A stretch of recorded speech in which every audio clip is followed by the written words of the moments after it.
Just let it all catch up with itself.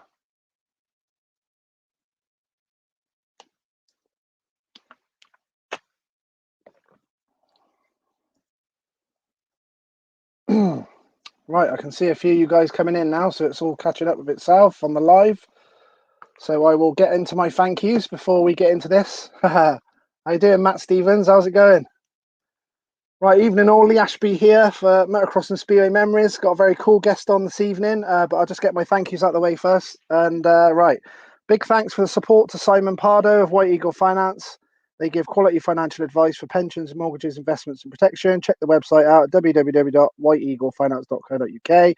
You can quote me or Motocross and Speedway Memories for free advice with Simon as well.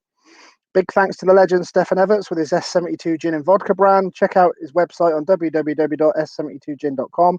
Big thanks to Leo of Owen Developments. They specialise in supplying turbochargers to a global customer base covering motorsport, performance and aftermarket OEM sectors.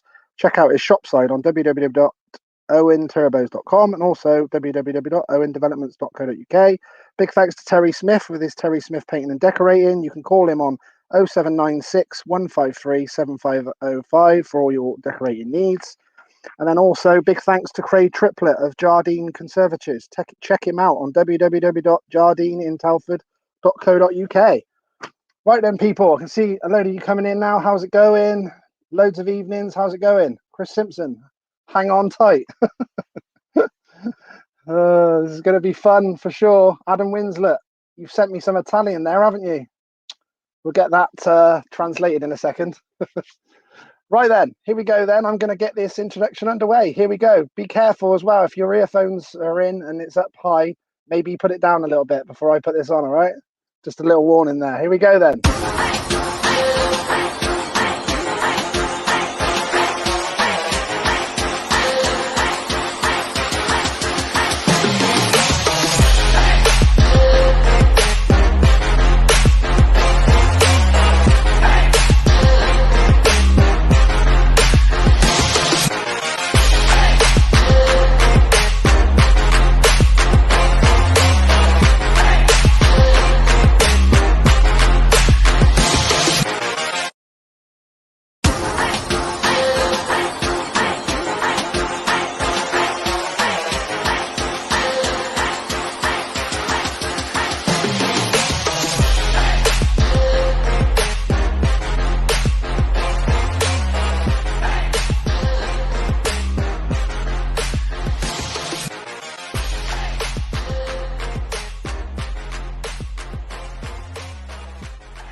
Loving that, loving that.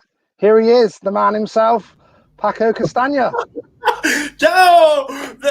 I loved it. I loved the video. Yeah. I've been waiting to see this video for the last couple of weeks since you said it.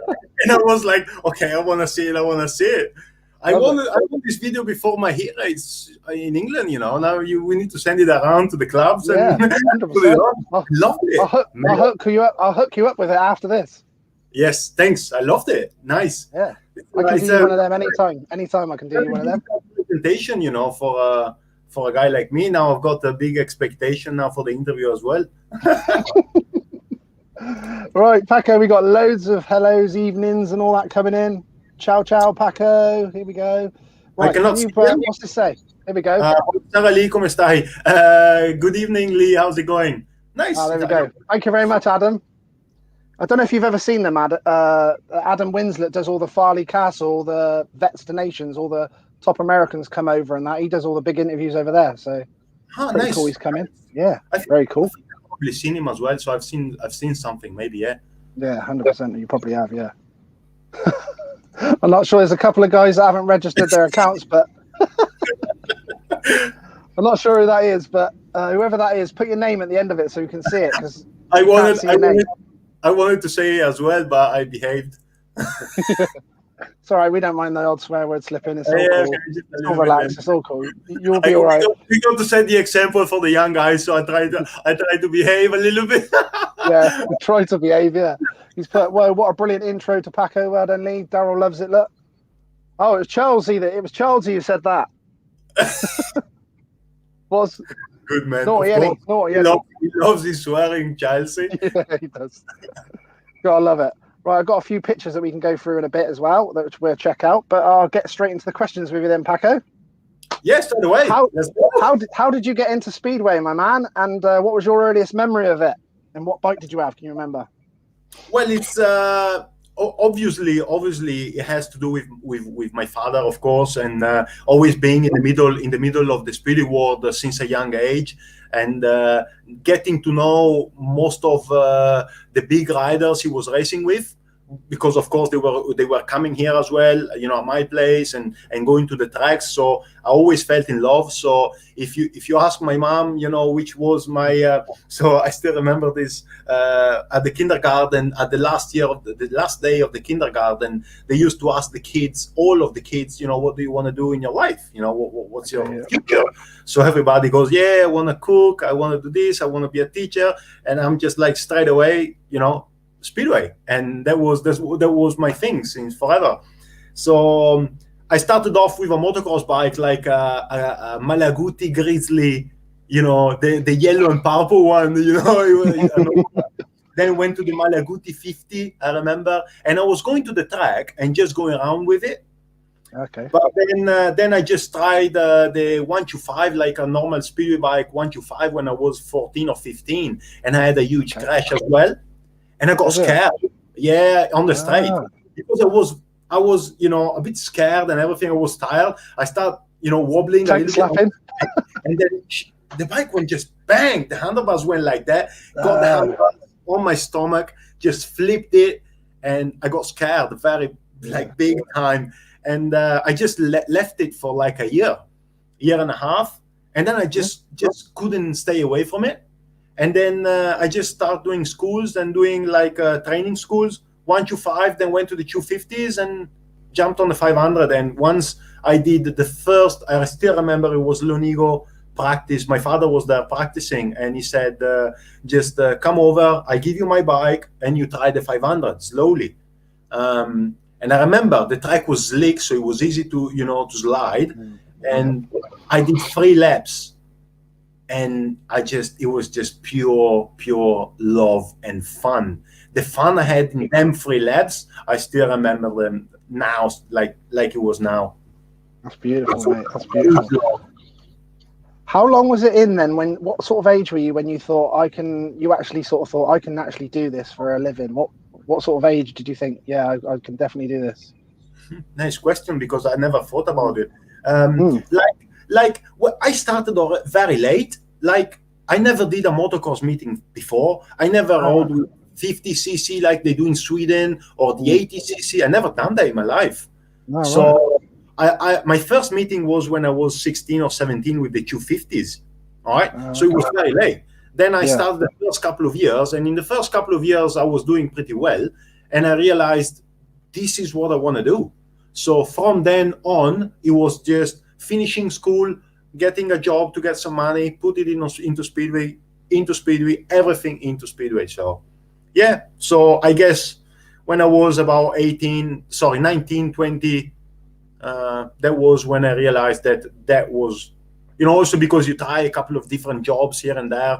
We have, in where I live, it's a big leather place. So we make all leather. We have tanneries, but it's a very, very bad job. I can say it's a pretty cheap job, and I wouldn't, wish it to anybody to do it. And I went there and I tried a couple of things here and there, a couple of jobs, and I realized, it's not nice. I don't want to do this. And Speedway is what makes me happy. So, here we are now. Beautiful. What about what riders did you look up to and idolize when you were young then, Paco? And did you ever get to race any of your idols or heroes?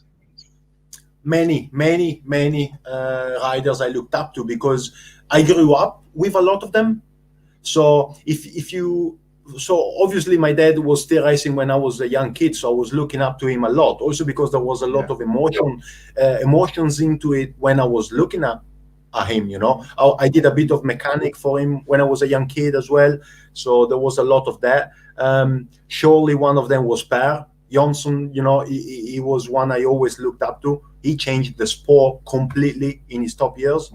And then when I was young, I had like Crampy coming over here, Greg Hancock, Scotty Nichols, Lee Adams. They were all coming here in Italy for the Grand Prix. So I was just outside in my garden there, and they were all doing the bikes, and I was going to Lonigo to see them.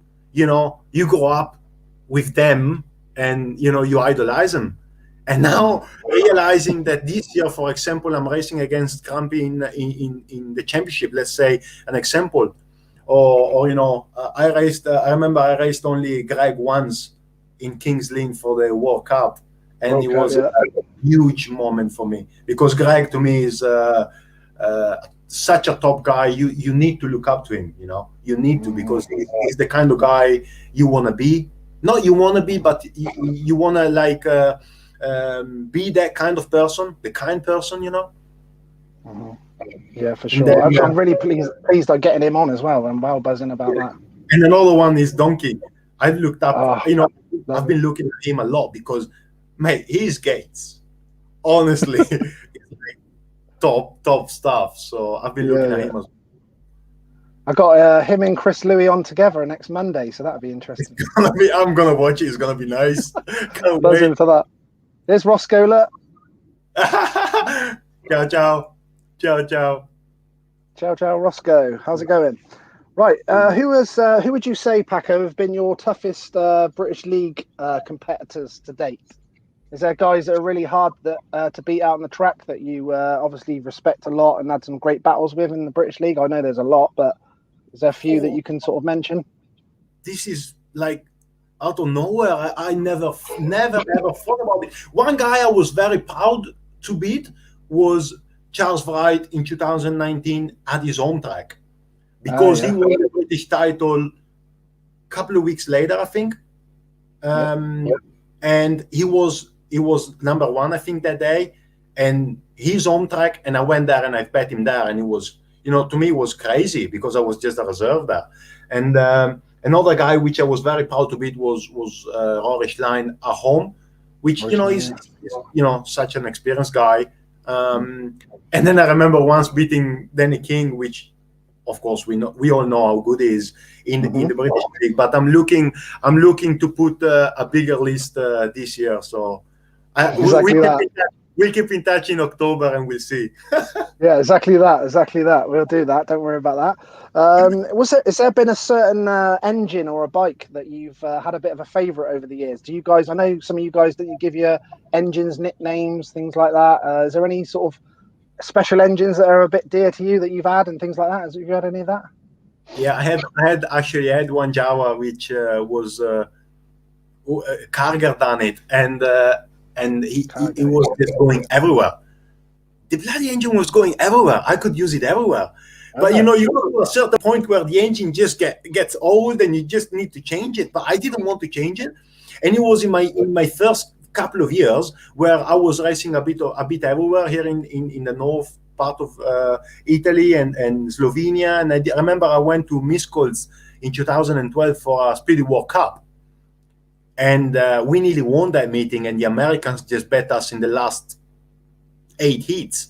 But I remember doing one of the best meetings of my first 4 or 5 years, where I bet big guys there, guys like Janiro, you know, the French guys, the Hungarians, and I used that bike, Eleonore. Beautiful. Going up. Okay. I love that. I got the name from. I don't know the name in English because in Italian they changed the name of the movie. I think it's Gone in 60 Seconds. Oh yeah, that was good. Yeah. Well, Nicolas Cage. Nicolas Cage. Yeah, it was and then there was one car which was called Eleonore. So that was first engine. I like that. I got time for that. Love that, Paco. Love that. Oh, brilliant. Right. Some of the guys are coming up with some few things on here. I got Carl Baxter on YouTube's put, would you ride for Ipswich again if the chance came up? Nice question, because I thought about it as well. So Ipswich is one of the tracks which I would like to come back because when I was there, I was a completely different person and I was just scared of everything. You know, I was scared of the track. I was scared of the British League itself. I never been there, and I went there and I just didn't perform as I should be. But how much, you know, I've grown up since Ipswich when I got sacked there. It just changed everything, you know, for the next future. So yes, I would love to come back there and try to prove more than anybody else myself that I can ride that track. And also the club, the club, you know, is a good club, and they at the end of the day now, you know, looking backwards, we weren't getting any results, so they needed to change the team. I wasn't performing as good as they were expecting, I guess, and I would like to come back also because, you know, they have a very, very strong team now, and it would be nice to be part of it also because they have some riders which I look up to now, like they have Crampy and Nicolai Clint and Danny King. You know, they have 3 good experienced riders to learn a lot from as well. Yeah, a lot you'll be learning, won't it? A good experience. I've got someone actually put, I'm not sure who put that, they didn't register their name, they put, Paco, go and beat the returning Jason Crump. Yeah, it would be nice. Also because I'm good friend with him, you know, and he's been, you know, he saw me grow up since I was a young kid, so it would be nice, you know. I would love that. I mean, it's not my first goal of the season, but, you know, it's just... Chris Nevy has put, nice to see you, Paco, again. Cheers. I know your mate here, Matt Stevens, the Reading man. Yeah. One day I'll get you and Dennis in a racer's jacket. I would love that. That would be that was one of the dreams I had since I was a kid. You know, if Reading was only racing, you know, that would be the first club I would just to keep the thing going. You know, and me and Dennis was we were talking a lot about that when he was still racing as well. You know, me and him racing together in England, it would have been mega. Yeah, pretty special. All right then, what are your favourite tracks in the British League and why, Paco? The one I really enjoyed the most was Redcar in the championship because it's a very roundy track and it's always well prepared. So when I went there, I always, you know, I really enjoyed it, and I'm looking forward to going back there. Birmingham was good at the start of the season, then it kind of went down a little bit, and I didn't like it at the end, but it can be a good long track. While, did you ask also the worst ones? That is next, so you can go to that one, yeah. Have you got any worse ones? The ones in the British League you're not too keen on? I don't know if I should say it, because then when I go there, they just prepare a bed. Yeah, they'll be like, Paco don't like this. Yeah, they're all nice. They're all perfect. Yeah, they're all brilliant. I was struggling a lot. Edinburgh and Newcastle also because, you know, never been there. When you go to Newcastle for the first time out, you just go like, what is this, you know? Coming from Europe where most of tracks are very roundy and big, you go to this place where Edinburgh is just like crazy, you know, wavy and grippy, and I just didn't do a good meeting there. But remember, riders will always tell you that tracks are nice where they had a good result, like that. So even if the track is bad, but they won the meeting or they just had a good result, the track is just mega. I know exactly what you mean. We've got another one here. Can you translate that for us? This was an ex-Italian rider. He's talking about my R because my R is not very nice. So I'm not in Italian. Is you should have a better R, and I'm not pronouncing it. My pronunciation is not the best, but that's all right. I think your English is very good. It's better than mine. Cheers. Also because you don't pronounce you don't use the R as good as in Italian, so that's why it's good. Right, that's why you say it. Fair play, is good. Right. So, what have you had any favourite sort of Kevlars or levers? I know you use any. You used to use levers as well, didn't you? Like your dad. Yeah, up to 2015. Yeah. One thing I do is I keep all of them. I want to keep all of them. I want to sell them. Yeah, that's one thing which I feel like is mine. Mm-hmm. I used the leathers until 2015. I was using idolise in the first couple of until 2013, I think, and then I went to Malignac leather, and then and then I just switched to Kevlar because I was just too tight with it, because after a while, the leather gets very stiff and hard, and you can't move well enough. Then I went to Kevlar's, and it's like wearing a bloody pajama, So I just went to Kevlar's and I just stuck with it and used it. Even though I always wanted to be like Greg when he was using the motocross suit, kind of like in the GPs. Yes, kit like the kit, yeah. Him and Scott, I remember using the Troy Lee kit. Troy Lee, yeah, that's it. Loved it. That was mint as well. Yeah, loved it. I don't know if you remember, quite a few of the guys I even saw. I remember Andrew Silver used to be a bit of my idol in the 90s. He used to race against your dad a lot at Reading and stuff, at Swindon. He started, he started winning. He started wearing like motocross boots and things like that. I don't know if any of you guys have done that. Like, no, they're too stiff. They're too stiff anyway, because you can't move the feet a lot. So even if you push on the right foot peg, you're not moving the feet enough. That's why the Speedy boots are a bit softer. Cool. I got Andy Pole here on Twitter. He's got a picture of Charles Wright there with him by the looks of it, when he won the British title. By the looks of it. Hi Paco, what is your goal for your Speedway career, and do you visualize riding in the GPs one day? Obviously, it's a kind of a cliche. Like if you ask any rider, they will say, "Oh yeah, of course I want to be world champion." So, of course, the answer is going to be yes. I visualize myself in the GPs one day, and my goal is to be world champion. But it's not that I say it because everybody say it. I'm saying it because this is something I have in my head most of time, and this is why I'm putting so much work into everything I do. Like the amount of work I put in now could be a lot less for the level I'm in. Like to race in England and to race the Italian Championship or the qualifier rounds, I could do half of the work I'm putting in now. But I'm just constantly working. Everything is into Speedway. Like everything I do, work. I put the money into Speedway. I come back home from work. I go training, and then visualization, meditation. All I do is just because of that goal. So of course, I visualize myself in the GPs one day. I don't know if it will happen. I'm sure that my work I'm doing now will take me somewhere close or there, 100%. I don't know who's laughing face here. I don't know. To be honest, I forgot to ask. I don't know if I can say it, but I'm just. So is it something done, but it's not out there yet? Yeah, exactly. Yeah, so we can keep that on the call. I've signed. Yeah. You will be in the championship. I'm not sure if I can say it. That's all. Yeah, that's actually cool. Don't say it if you can't say it. For God's sake, you'll get me in trouble. We keep it a bit on the fire, Yeah, exactly that.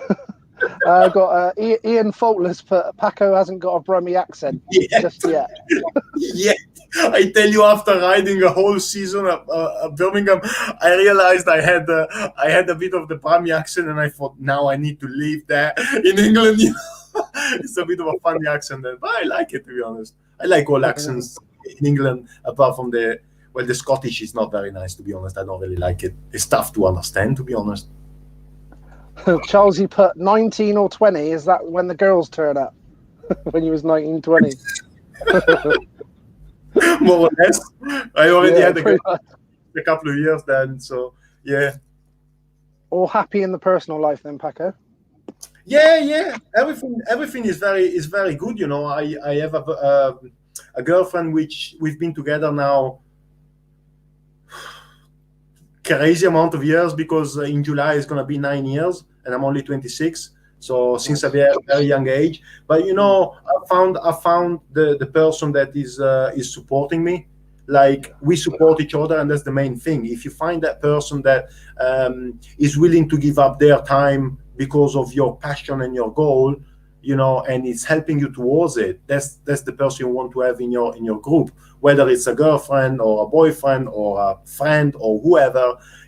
This is something I'm trying to give my advice. When I went to do some school meetings, like for like between 15 and 18 years old kids, and I went with the bike there and stuff, and I also told them, be very aware of your circle of friends or close friends you have around now, because it will decide a lot of your future. And I'm very lucky, and I feel blessed to have found, you know, a girl that is supporting me. So looking to signing the contract again maybe this year. Sounds like a keeper then. It sounds like, yeah. She's actually very nice as well, so I feel like I'm punching pretty high. That's always good. Exactly, I'm the lucky one. Exactly. Ben Rumbold put from the UK. Put, I think it's Brum Italiano. I like that one. Yeah, that's quite good. I got right. Andy Hopkins has just put, who do you think will be world champion this season? Whoa, I would like. It's a very tough question. I think Doyley will come back strong. I think Doyley is a bit frustrated from the last couple of years, and I think he will come back strong. I see, of course, Saifutinov hugely strong, you know, and a big contender. You cannot knock Schmarzlik off for a third one. He's just too good. And you know what I've said, I think in the past in a couple of interviews, is what Schmarzlik have done lately in the last 3 years is what I believe Per Jonsson did in the 90s. He completely changed the world of Speedway on riding the bike. Because if you look at Per, he was the first one, which was one of the first ones, which was taking the leg off the foot peg, keeping the bike straight in the middle of the corner where the other ones were still locking up.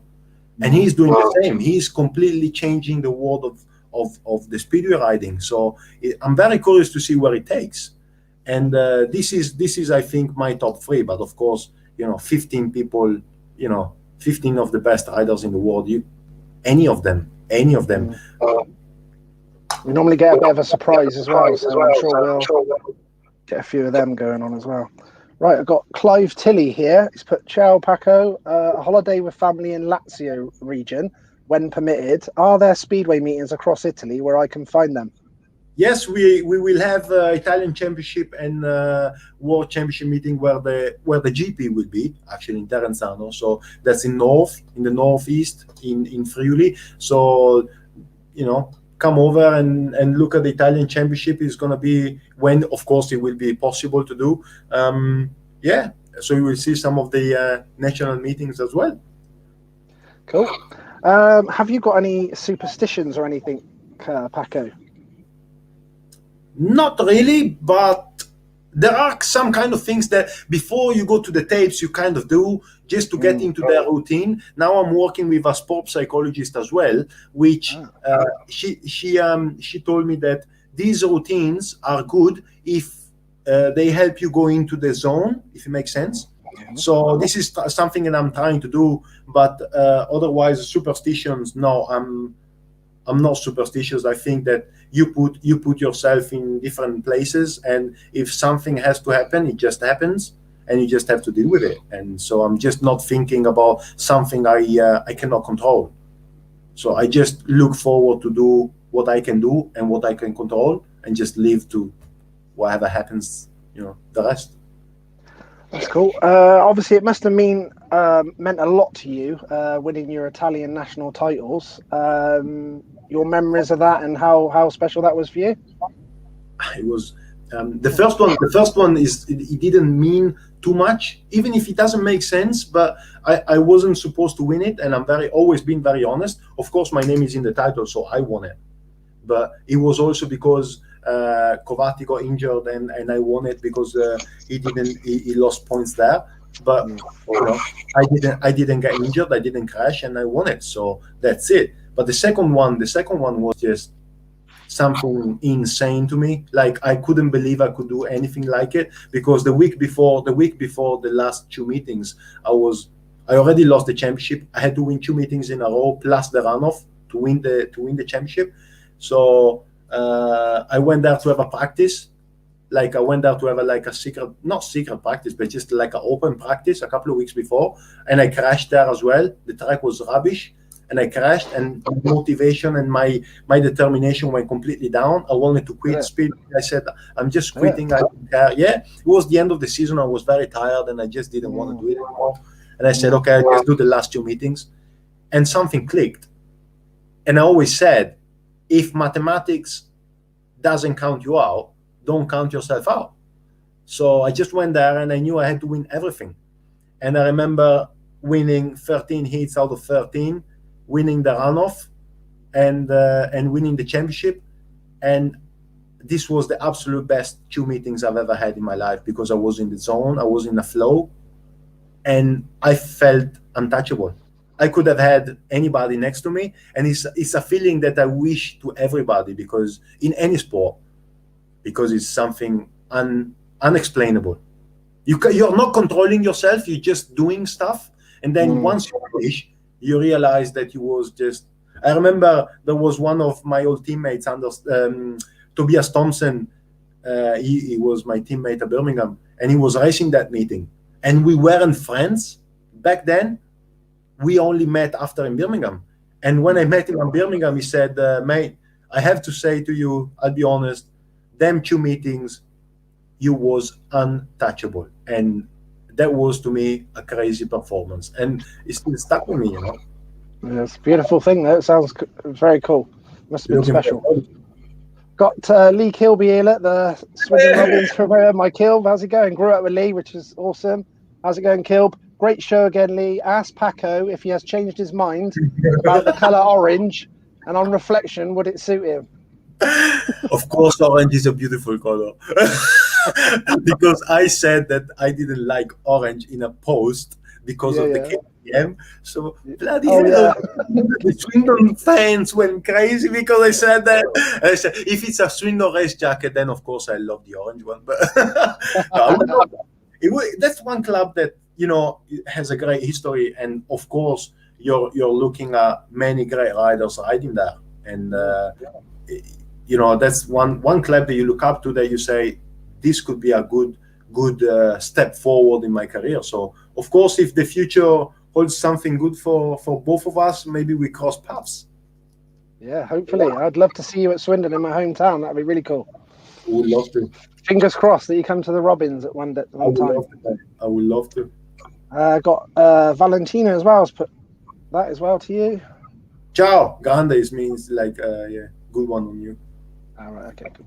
And then I got I'm getting a lesson in Italian tonight as well. Look. Neil Ferguson, he used to be the photographer at Swindon Speedway back in the day. He's put, does his father help him out? Of course, he, for the position he's in, he can't help me a lot. But of course, when we are at home and we talk father to son, he does help me. Of course, he gives me a lot of stick, if not to say shit. But there's a normal father-son relationship, I guess. Yeah, you know. Yeah. And, you know, I've been looking at his DVDs and stuff long enough not to ask him any advices, because I really know everything about his career and everything. But you know, he's when he knows the kind of advices to give me when they are needed. Maybe not in the best way, but he Oh, ciao, Jeremy. We have the legend. Ciao, Bella. I'm looking forward to hear from him on Monday. You know, I actually gave him a call a couple of, it was last year, because I asked him about some gating and stuff. You know, it's always good to talk to him. Always such a good guy. Can't wait to get him on next Monday with Chris. That'd be really cool. Looking forward to that. Watched all their careers, so that is very cool for me. Get a bit flustered when the big boys come on as well. Got Alan Carter as well. Obviously, Kenny Carter's brother Alan, who rode motorcycling as well, road racing. What is the best brake pads for Speedway bike? TCX boots. I wear them all off. Yeah. I need to change one meeting. That's brilliant. Right, I've got where's it go? Here we go. Paco, GP wildcard for Ivan, good family friend. His family is a fantastic family. We've always been great friends. you know, it would be a huge dream of mine to be the wildcard of the GP. Whatever comes, you know, it's good. I just want to be part of it. I know that whatever happens, I'm happy with. You know, if I get the wildcard, I'll just put everything into it. If I'll be the reserve, it will be good. If nothing happens, it doesn't matter. I know that if I will get the chance to be part of the Grand Prix somehow, or get one hit or whatever, I know it will be the perfect scenario to see if the work I've done so far is good enough or not. Whatever comes is good. I'm just positive to have the GP here, to be in the middle of them guys. If I will be in the practice even with them, it's good because you can learn a lot. And I just hope I can show that myself that the work I'm doing is good enough to be in the right path there. Okay, I've also got Peter on as well. Peter shock. He's been, because we've been talking about Swindon and all the rest. Now we need to put a bit of Kingley in there as well. I would love to sign also for Kingley. No, he's a good man. I love the I want to talk with him a little bit because I want him to grow his mustache back. You know, I want him, you know, as a good German, he needs to grow a good old mustache back. Yeah. Get the Movember going. Good guy. It's really cool to get all these guys on as well when we're doing the interviews. Yeah, it's really nice, isn't it? It's really nice. Let me tell you, you know, as I said, you know, I know you guys are on lockdown and everything, and maybe you have a bit more time, but you know, even in the future, this kind of stuff, you know, it's just massive, because I do believe that whether it's a funny one like Chelsea or it's a more serious one like the one we are doing, whatever, all the podcasts, people want to know. People want to know our insights. I want to know the funny stuff for Speedway, but I also want to know the story behind the motocross riders, or like Jeremy, let's say on Monday, if he's got some stories. We want to know, even the riders, like whoever. So I think you're doing like a fantastic job, and keep on going, mate. Keep on going. Thank you very much. I appreciate that. I'm not going to stop till I drop, Paco. So I'm just going to keep going flat out. I like it. Ride the wave and all that. Ride the wave. The way forward, mate. 100%. I was going to mention about your memories of, obviously, so far in the World Cup, representing Italy. It's got to be special for yourself. What are your feelings about all that? Every time I think about Speed of Nations or Speed World Cup, a lot of tension comes into mind, because it's funny because European Championship meetings, I always most of them I've done massive meetings, like fantastic meetings. The semi-final I did in 2018, I had Italy qualify to the finals. Then I went there and I was sick, so I didn't do a good result. I had Italy qualified to go to Russia as well, to another final with a good meeting and winning the runoff. But then if you look at the World Championship meeting, like the most important ones, which are Speed World Cup and Speed of Nations, I never proved what I can do. My worst ever meeting I've done was Landshut 2019. It was the perfect scenario to prove that I could do well, and I just went there and I zoned out. So yeah, Manchester was another bad one. You know, it was I've put too much pressure into myself. Manchester was a disaster because I wanted to go there. I was still on my Javas, and I went there, you know, wanting to prove to Bellevue that I could race there, because that was my first goal. I wanted to go there and prove to England that I could race there, and I just did bad. But also because I put a lot of pressure into myself, because riding for my own country to me is just a massive, massive honor. I've always been that guy that, you know, touches his flag, you know, when he wins or when he loses, whatever. You know, when I race for Italy, this is, you know, the biggest honor. So I always wear it proudly, and, you know, hopefully this year there will be the chance to be the, you know, to do the Speed of Nations again, and you know, go there with a bit less pressure and just prove, you know, that the work I'm doing is the right one. Sounds good to me. What riders have been your favourite to team ride with to date, then, Paco, and why? Jason Garrity. I'm joking. I'm joking. He knocked me off nearly. I was like that then. He nearly knocked me off a couple of times at Birmingham, and I thought, oh, Jesus. Christ, he's hanging. No, it was tough. I remember Mortar Isaiah at Ipswich. I don't know why. Maybe because he was, I like being next to a safe rider if he's my teammate. And Ashley Morris, I enjoyed riding with Ashley at Birmingham because me and him kind of understood each other. He's a very safe guy on the bike. I know he can handle the bike well. While when you have a guy like Jason Garrity at the back of you, mate, I don't know if you want to leave him in front of you or you just closing your eyes and putting the throttle on. Let's go, mate. It's funny. But yeah, I guess them too. Also, Kovati, when I was riding at Ipswich, it was, and we did a couple of pairs meeting as well together. So yeah, them guys. I still have to ride in the top league, so I'm looking forward to riding with some of the top guys and see how it is. Pretty cool. Obviously, your dad was obviously a massive legend as well, Paco Castagna, as we all know. Has he been your biggest influence in your career? Has there been other guys that have been big influences in your career to date? Yeah, I think so. Like when I think about it, that's the first person that comes to mind. Also because being a very tall rider as well when he was back in the day, I do still look at his videos to learn a lot because. The only difference is that what he had is just a massive, insane natural talent on the bike. You could give him a bicycle and he was winning on the bicycle as well. While what's in me is not natural talent, is just only work. So that's the difference. So even if I look up to him and look what he's done, I cannot do the same. Or the only thing is try to replicate the hard work he's put in.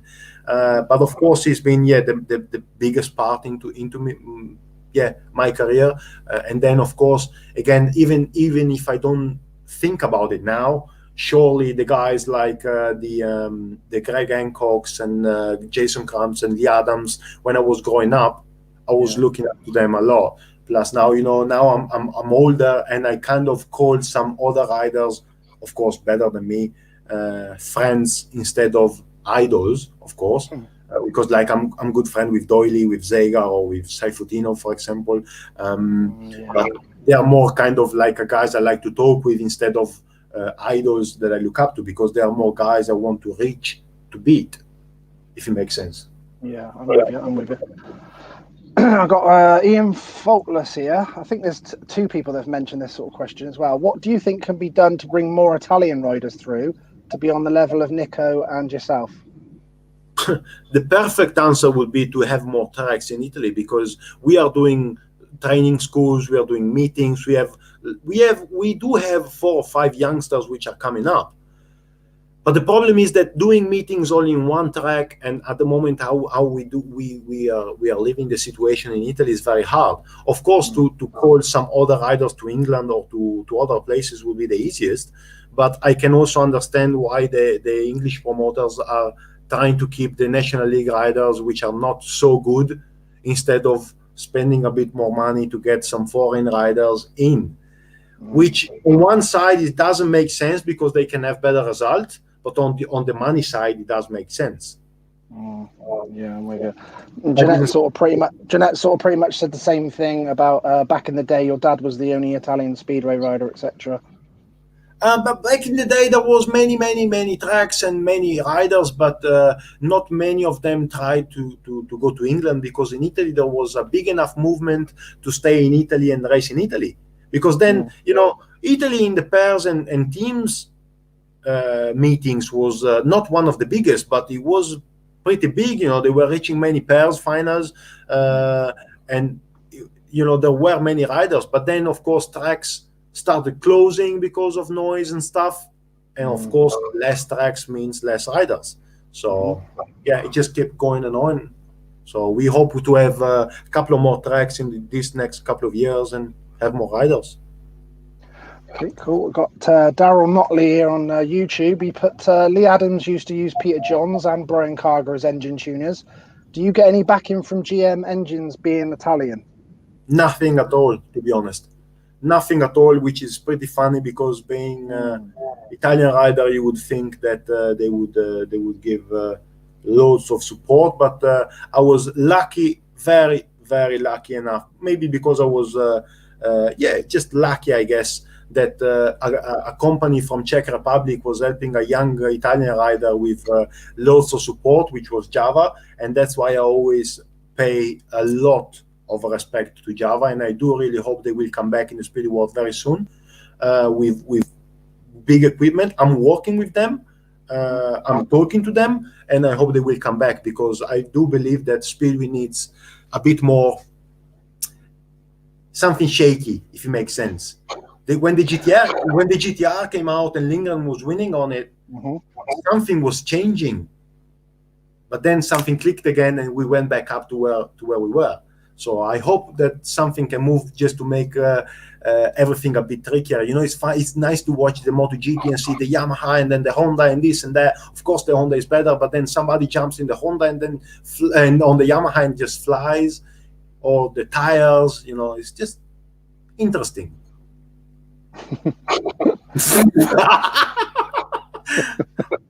Roscoe, thanks. Yeah.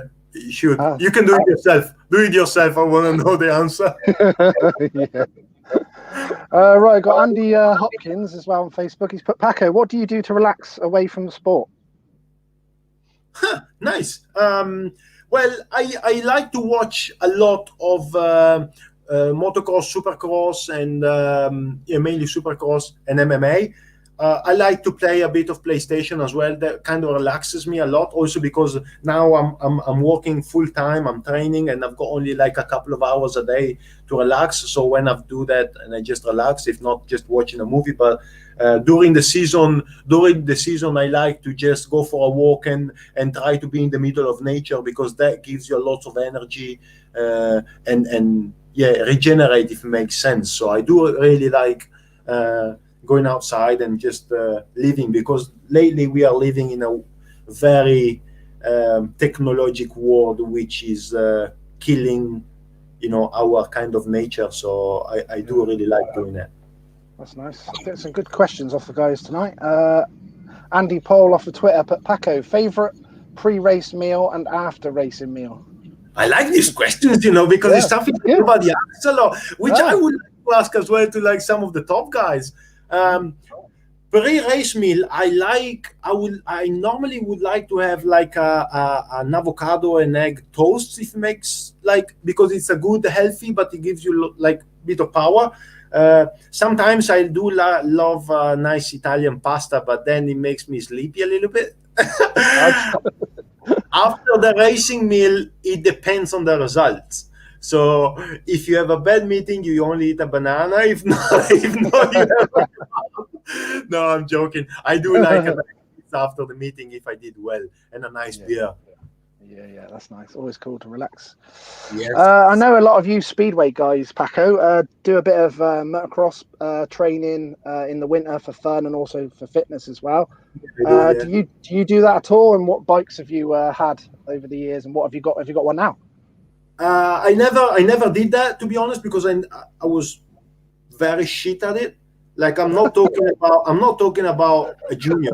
I'm talking about guys in the 125 in the second gear passing me on the straight, because I was completely shit.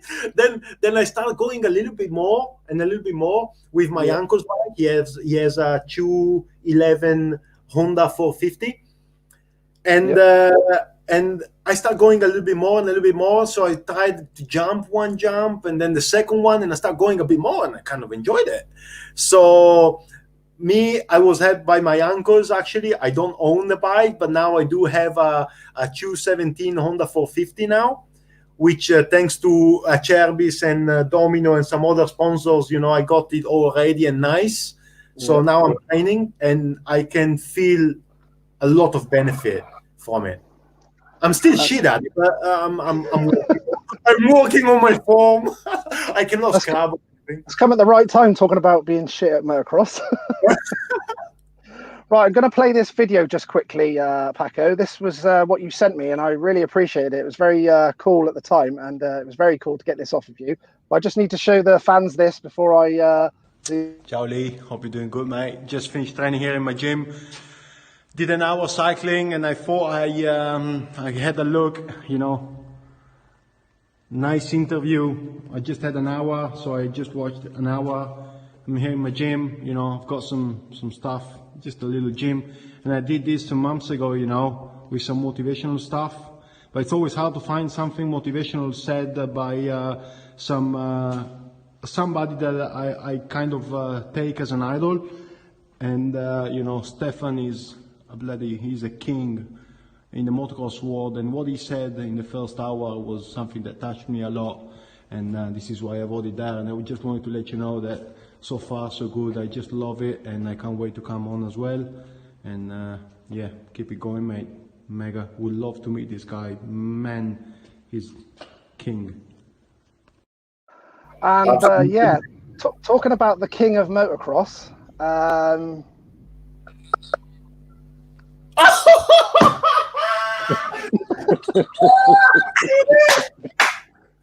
There you go, Paco. Stefan Everts. Right.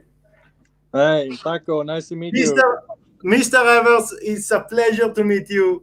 Absolutely pleasure to meet you, if it makes sense. I'm shaking, mate. Yeah, I'm it's to meet you. Pleasure. What you said is so motivational, because it's something that touched me a lot, and it's about something that not many people say. Fucking, I'm about to cry. It's something that it's very motivational, because it's something that touched me, and it's something that I've been working on for the last 5 years. And when you said it, it went like bang to the heart. Well, I'm really glad that I can influence people still after so many years that I've been retired.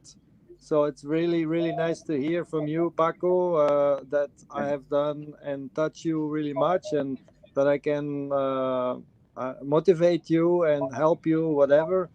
So it's nice. Thank you.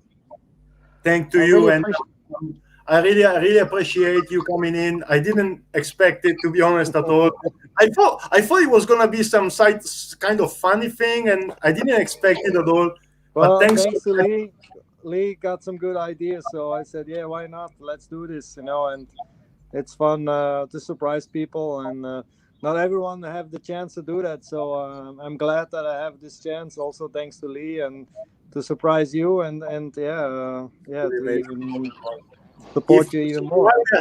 While we are here, why not? If you ever come to Italy, we have a hotel here, a restaurant. You can come here as our guest. You can take your son. We can try Speedway as well, so we can see if he can slide as well. We get the bikes ready and we give it a go. I'm not gonna say motocross, well, because actually, I'm at it. Actually, we are planning to come to Mantova in a few weeks. So on the 14th of March, there's the Italian Championship in Mantova, and we are planning to come a few days early. So I don't know how far that is from your home. Less than 1 hour, 40 minutes from me. So you're more than welcome. I will give my details to Lee. If you ever want, don't even have to say anything. The door is always open. If not, I will try to come to Mantova and see you. Okay, that's good. I'm happy to meet you in real life and not Love to shake hands. Yeah. Exactly. Okay. Really appreciate that, Stefan. Good. What a legend you are. What a legend you are, mate. Really appreciate it. Good. All right. Take it easy. Take it easy. From Spain to Italy, and a few weeks maybe in Italy. So all the best, and enjoy your interview. Thank you, Ciao, mate. Stefan. Thanks. Legend. Thank you. Thank you very much. What a legend. Thank you very much. Cheers, Stefan. Unbelievable. I'm buzzing.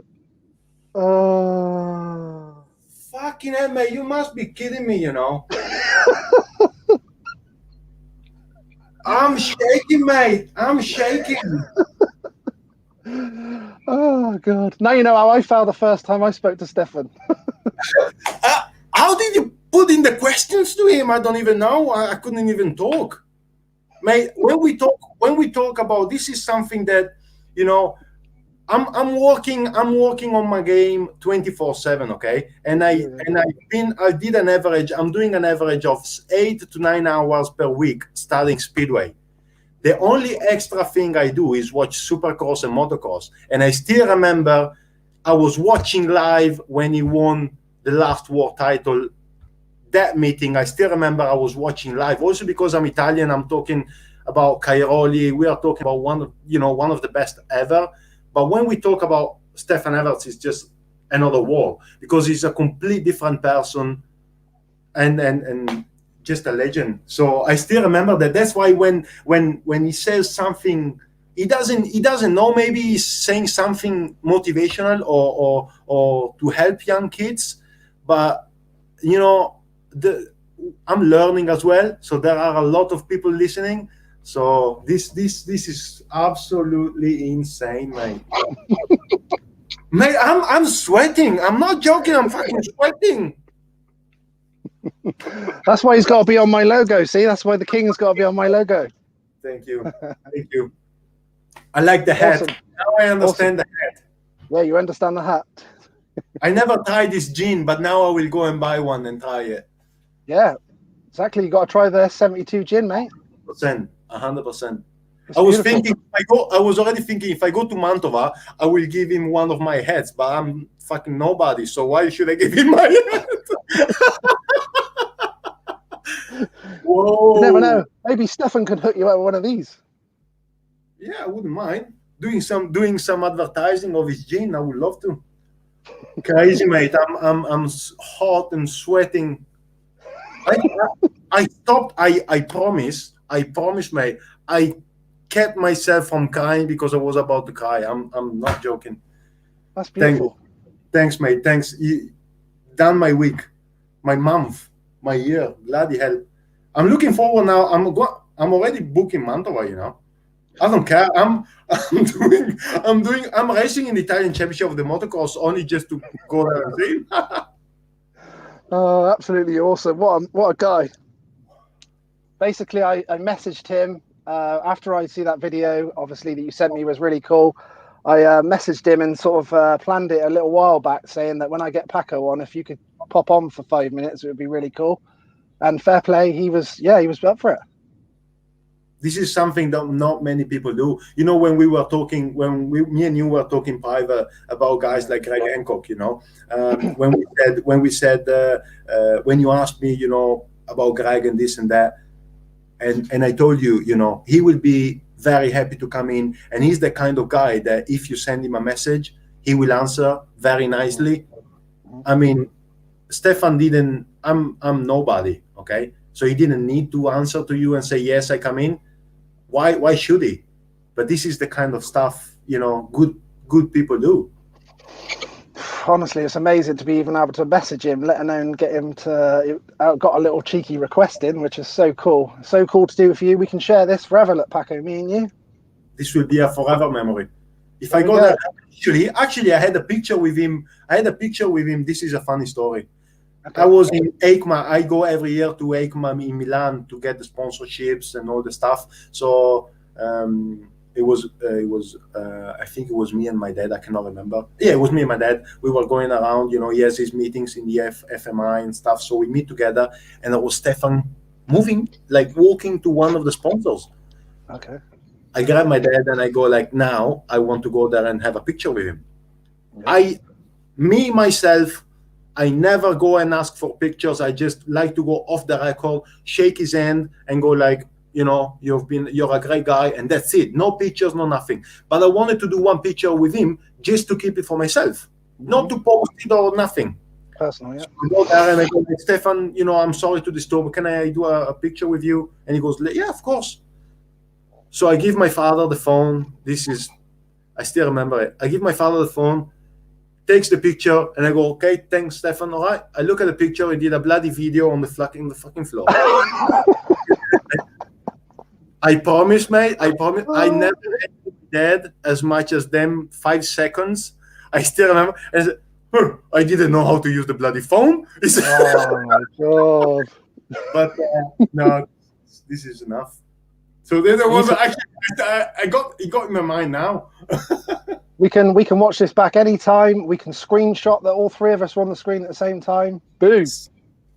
Loved it. Love that. The young kid from Italy that cooks steaks and bloody Stefan Everts with Lee Ashby. Are we joking or what? This is beautiful. This is what I feel like every night I'm speaking to you guys. This is how I feel every night speaking to you now. This is just changed my life, mate. Changed my life. There's so much love out there. Love it. Absolutely love it. Wow. Woo, even I'm sweating. Need to grab a bit of 72 gin. Yeah, I do. Yeah, come here, Laney. Laney, get some gin. Oh, mate, that's brilliant. Well, I'm pleased you really enjoyed that. It was a great reaction as well. It was beautiful. It's definitely real for you with Mr. Everts. Thank you. Wow, Thank you. Beautiful. Now we've got to try and compose ourselves. Yeah. Okay, now relax. We got some other questions to answer. I'm here. No worries. This is my missus. Look, she put, "Oh my God, well done, Lee. It worked. So happy and proud of you right now." And literally, I've been planning it. Of course, I've been sweating all day, thinking, "Please come on, Stefan." Then I messaged him and he said, yeah, all cool. And then obviously when we were talking just a minute ago, I was messaging him. He couldn't get on. And I was doing that shit. So I was like doing that. Oh no, this has to work. But beautiful. It worked beautiful. Happy as Larry with that. Right. Let's try and get back on it. Yeah, mate. Go on. Ask me anything. Does it now? What has been your most memorable race or meeting that you would say to date at the moment that still sticks in your head specifically? That surely one of them is the Italian Championship final, the one I won. I was talking about the last meeting. So I've been visualizing in my head for the 2 weeks before that I was gonna go off gate 4. In my head, it was gate 4. So I do 15 points maximum in the meeting, and I get the first pick for the gates in the final. So I go like, okay, if I win the final, then I've got the runoff. But in my head, I visualized gate 4. I can't remember if there was 3 guys next to me or 1 guy. So should I pick gate 4, which is working good, or should I pick gate 1?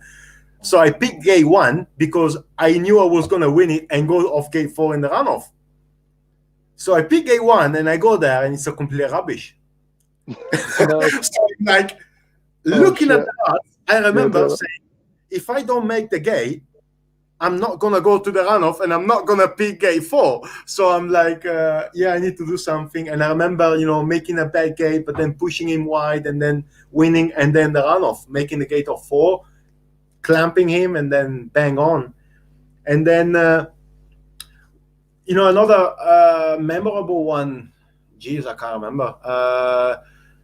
World Cup, or was the European pairs, I can't remember, beating no, it was the European individual qualifier round where I was with Saifutinov, Limbach and Clint, and it was the first heat of the meeting, and I was very nervous. I remember I was shooting my pants, and because I had the first heat of gate 2 with Saifutinov in inside and Limbach on the outside, 2 GP riders, plus Clint. We are talking about good guy. Very good. Yeah, very good. And I did the first 2 laps in passing Saifutinov, and he was passing me back. I got second place, which is second place, but I still managed to race with them. So I got pumped up. Jeez, I can qualify this meeting with one hand in the pocket. So I go off. This is another story, but I go off the next hit of gate 1, beating Kai Huckenbeck and another guy. Bloody hell, I got 5 points in 2 hits. I can qualify, no problem. So I start going, oh, okay, I can do good. Then off the last 3 hits, I go scoring 1 point and I didn't qualify. So it was a complete disaster. But that first hit still sticks to my mind. But it was real cool though to obviously race hard with them guys and being there with them. That's real cool, isn't it? One story about the World Cup was Kingley TV meeting, first TV meeting ever. So I was. I was watching. I was buzzing because, first TV meeting, I'm still a young kid from Italy. I want to break into England. This is my platform. So I've been, I think it was 2014. That winter, I was in Australia and staying with Steve Johnson. And Wolfie was just world champion, and he came over and stayed with us. So I was kind of friend with him, but I was happy because I was racing with them. And I remember me, Greg, and Wolfie had a hit together. So I go there, changed bike. So I'm gonna go and practice a start. This is how I was nearly shaking. I remember to practice a start, and while I'm doing this with the gas, Wolfie comes next to me. He claps me here because we already know each other. Claps me here, and he goes like, "Yeah, mate." Then he goes, drops the clutch, wins the heat, and I'm dead last because he touched me and I went off my head. I still remember it. So now I do it with the youngsters as well. Yeah, throw them off the game. They're like that. Oh my God. It was something funny, that they're so cool. I'm not like it. Oh, that is very cool. Who was your closest friends in Speedway then, Paco? and is it easy to block the friendship out once the gate goes up? That's one big problem, I think. I was I'm honest. I don't really care. I think me and Kovati were very close. And then of course a rivalry can block friendship. So you cannot take maybe friendship off the helmet, or most of times you can't. Of course, we could knock each other off many times, and we didn't because of this. But unfortunately, because I like him, he's a good guy, and I hope he likes me. We are friends, so we go and say hi, and this and that. But in the last couple of years, we kind of, split a little bit because we are fighting for championships. And we were living together sometimes in England and this and that, and in Speedway it happens. And sometimes maybe I will have friendships which will last forever with one of my closest rivals, but this one, which was a close friendship I had, just didn't turn up to be. Maybe we will change next year. I don't know. I've got another couple of good friends here and there, of course. And I think that once you grow a bit older, you understand. Like now I'm 26, I'm about to be 27. I'm understanding the game now. I know that once I put my helmet on, it's a different game. While up to a couple of years ago, I was just like, oh no. Now it's just business, mate. So it's got to be in it. When the gate drops, the bullshit stops and all that, Paco. Mate, if you have a goal, nothing has to stop you. There's no friendship. Once we put the helmet on, we all know it's business. Me, I know it. The other guys know it. Once we put the helmet on, it's business. So it took me a lot of hard lessons and a lot of shit, I'll be honest. But taught me well. Matt, let's just put, what's the name of the family hotel and what part of Italy? It's Locanda Castagna, or you can look at maybe Castagna restaurant in the north of Italy. Veneto is the region, so you will find it anyway. It's the only one, I think, in Arzignano. So yeah. Nice. What are your thoughts about the new rules, about obviously with the Polish league saying to guys that they're only allowed to ride in one other league? What's your thoughts about that? I need to be very careful, Yeah. No, I'm not trying to get shit. I'm just. I know, mate. They are playing their game, They have the money. They are playing their game. They want to have the best riders in the world. They have the TV money. They have everything. So they will have the best rider, whatever is the cost. So I think they are doing just their game. The only problem is that the other countries need to do the same. So now England is moving to the right direction with the rising stars, and I hope they will clamp their riders as well, because they should do it. I mean, if I go to England and I have a commitment with the Italian Championship, which I must do, if I have a meeting in England, I cannot do it because my priority is the Italian Championship. So I think other countries should do the same. And I just think they were very clever and they did it before anybody else, and they have the money, so they have the power to do it. Of course, it's not nice because we as riders we don't have too many years at the top where we can make money and results. So in them years, like the first guy that comes to my mind is Doily. He's been always one guy that is doing 4 leagues, 110 meetings a year, meetings. And when he's doing many meetings, he's doing well. When he became world champion, he was doing many meetings. Now he's doing less. Maybe that's, a bit of a disadvantage. So again, it's not good for the riders at all. I'm one of them guys where I'm looking to find meetings in England. Now I signed for Denmark as well, so I'm doing more meetings there. But if I was signing for Poland, I would think about it. Of course, the money is always the first thing that attracts you. Yeah. Any work, any job, any sport. Exactly. But maybe you do more meetings and you get the same money and you just have more. I don't know. It depends on the rider. Depends on what rider is choosing. But yeah, again, it's not nice on the riders, but it's good on themselves. Matt did mention to me off screen before I come on, saying, ask Paco who's the best at wheelies, him or his dad. I was like, they weren't the same back then. I still have lots of room for improvement. So I think I'm winning that. Yeah, there was part of it. I won that hit in front of 25,000 people. I was kissing the crowd here.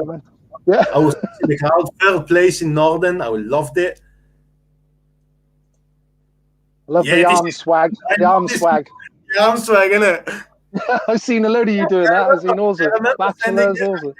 I remember sending this one to Ty and saying, your arm swag is shit. Look at this. Oh, that's brilliant. We've got a couple more here. Look. Yeah, part of it. Yeah. Gotta love it. Gotta love it. Yeah. Look at that. Look at that, people. Look at that, people. Look at part of it. This is full. Is such a nice. Great atmosphere, I bet. Oh, amazing. Also because it's such an important meeting. This was actually before the meeting at Birmingham. I lifted too hard. One of my first 5-1s at Ipswich. I remember that time well because I was very passionate about signing for Ipswich also because back then my father signed for Ipswich, so I knew I could do well there. So I was very passionate about riding for the club. And I remember punching the chest when I was winning and the crowd loved it. The only problem is that I wasn't winning enough. So I was doing it only once in a while, I think it's very cool. I was going to ask you about this anyway. You've obviously got a bit of a reputation now. You're being a very sort of entertaining guy. People warm to you, love your personality, as well as you're a good rider. You're a character a sport needs. And this is what people want to see, this type of thing, interaction with the crowd, showing them what you're feeling at that precise time, the beating of the chest, The picture, the picture before beautiful, the first mate. The first picture you've put actually is very close to my heart because it was I was crying inside the helmet because that one or no, the one before. Okay. Excuse me. This one, I was crying inside the helmet because I just won the runoff to qualify Italy to go to Russia for the European final, and I've bet off the start on the worst gate of the track in that meeting, and I've bet a good guy, which was actually my teammate Taro Arnio, and I bet him off the start, and he just gave up because the track was bad. And again, riding for Italy, punching the chest, and I feel like I'm not doing it on purpose. What I'm doing, I've got a lot of shit and stick because back then it seemed like what I was doing was only because of the fans, and I was doing because of I was trying to get the fans to love me.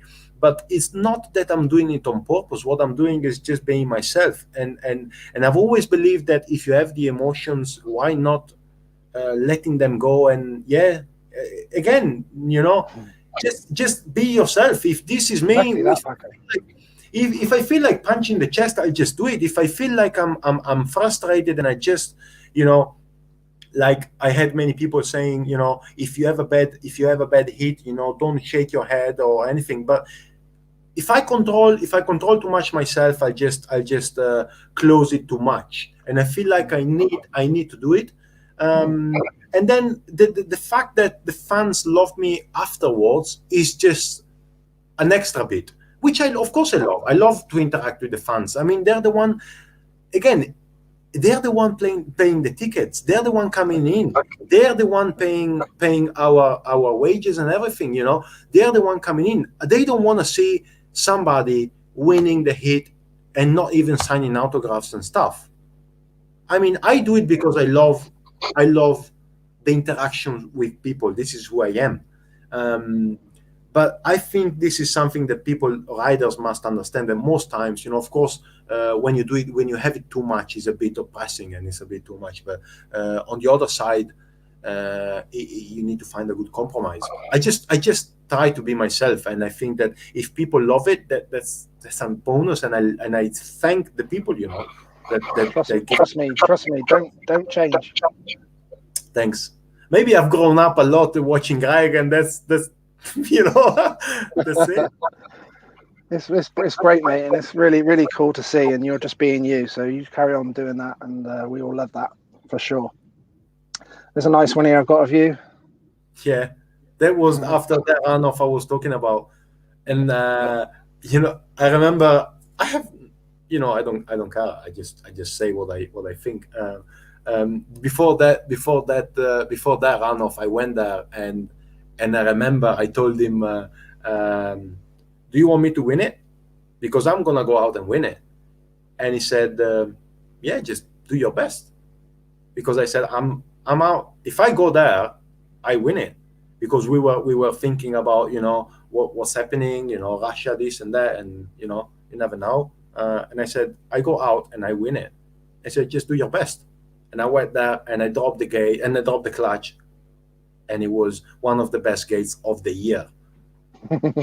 I just won the hit, and we went to Russia, and it was a massive experience. Beautiful. Nice one here in the... That's a good picture. I loved it. Back then, I was so pumped because that's the only nice picture. I had two pictures which were very nice. They got me for the press and practice. But the funniest of things is that I was struggling so bad to go around Ipswich at that press and practice.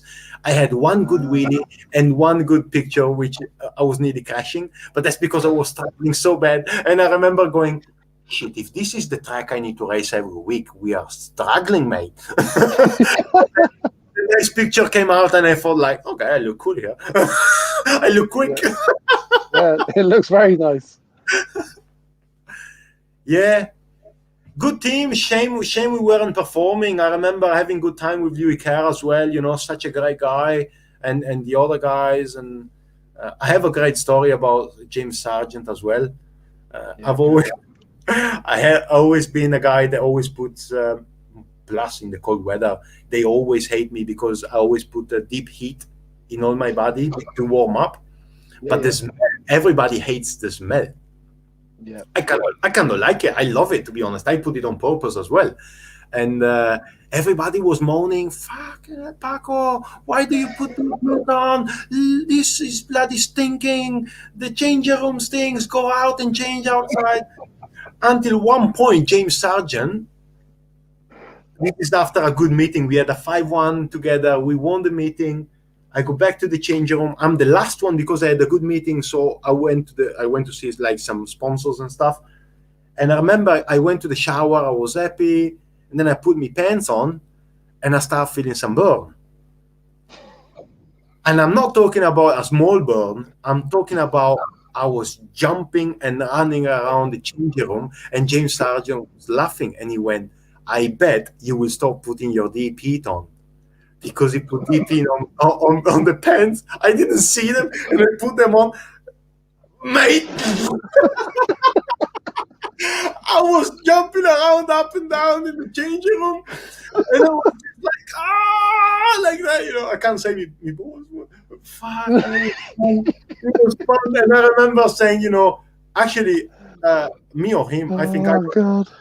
I got sacked first after a couple of weeks, but I said I will give it back to you, you know. So I'm still waiting for the chance to be in the changing rooms with him. So if you're watching, James, you're waiting, you know, be waiting for it. Your time's coming. 100%. I'm taking a full tab of deep heat. Yeah, put the whole pot in there. Oh, that's brilliant. Yeah, we had many changes as well. Yeah, we had many changes. Good team again, but you know, we weren't performing, so they had many changes. They changed many riders, which is always bad to see. I was lucky enough to improve my average and to keep my place. I was very happy to go from number 6 to number 4 straight away in a month and a half. So that was good. I was like the best improved average or something. So yeah, I was very happy. And then you know, at the end of the season, I was a bit tired and everything of the traveling, and I just started scoring a bit less. And number 4 is always tough. Plus, when you go away. So yeah, I'm looking forward to see what happens this year now. Are you okay for time, Paco? Or yeah, I'm good, mate. I'm good to go. okay, cool. Okay, cool. Yeah, I'm only waking up 4:30 tomorrow morning to go to work, so it's good. We won't keep you too long then if you're doing that. Jesus. Good. I love this. I love this. If people is popping in questions, then go. I love it. Yeah. Let's go. Right. Oh, Ash text just come on. Good boy. It's on a Castagna's recipe, yeah. Not happening because he likes his food and drinks when he come over. I tell you, he loves his Locanda Castagna journeys. You know, when he's over, we treat him well. He's a good mate. He's a good guy. Always been, you know, helping me a lot behind the scenes. You know, I don't have his logo on the suit. We don't do any of that. But he's a good guy, and I always respect him a lot. And he's been helping me a lot. So. Maybe if we keep our help and support, maybe their side can come out one day, but we are not sure.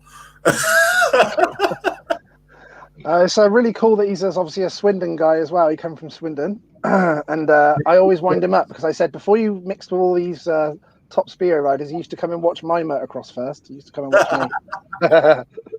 He would surely exactly. Right, I got Pete, but you put can I be the page boy at your two's wedding? Only if you do the mustache. I want to see you with the very short mustache as well. Yes, like that. I got E Grant on Twitter's put, Gavin and I remember when you were in Italy and you beat Nico in a championship heat, epic. KFC. Yeah, she's the wife to be of my brother in England. She's Emma, and we've been actually. I was staying with Gavin, which is the son of Trevor Hedge. Of course, you will remember, engine tuner and a mega rider. Gavin was a rider himself, so he helped me a lot in the Ipswich days. He was helping me all the time. Not at Birmingham because he was busy with work and everything. But yeah, so. I'm obsessed with KFC when I'm in England. I love it. So that's my food. You know, my cheat meal. Yeah. I can't. So we were always like off days. Like after the meeting, I was coming back from Birmingham, like crazy, like 2:00 in the morning, and they would be still up waiting for me with a KFC and drinks and like, brilliant. Love that. KFC. And yeah, they came over to Italy, and I remember, you know, talking to them, saying, you know, it's me or Nico, so yeah, it was nice. Peter said, "Don't ever change, Paco. The interview is awesome. You two are legends."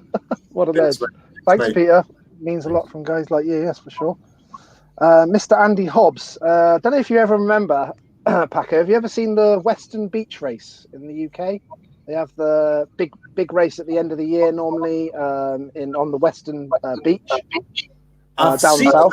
Because some of the pictures are insane, like mega pictures, and I've seen some of them. I didn't see any videos, to be honest, but now that I know, I will have a look. Yeah, it's like 3 hours odd, and Stefan's won it. Stefan's come over and won it. I give that we did the shirt for a competition, but anyway, the reason I said that was Andy Hobbs was it was a famous guy that used to go there in a big gorilla suit. So he's on a quad. Yeah. It's brilliant. This is Andy Hobbs from Swindon. He's the famous gorilla. Mate, whenever we meet at the track, we can have a picture together 100%. Yes, and he has a lot of the speed. He has a lot of Speedway guys stay with him. Yes, he has a lot of Speedway guys stay with him. I think like Doyley stays with him. Morris stays with him now. Yeah, in Swindon, man with the van. You might have seen the sponsorships on there. Yes, it's him. Aha, okay. This is one thing. Sometimes I look at some of the sponsors of the guys and I wonder, who they are, just because it's just to know. And I've always seen this a man with a van, and I always wonder, this guy is a bloody genius.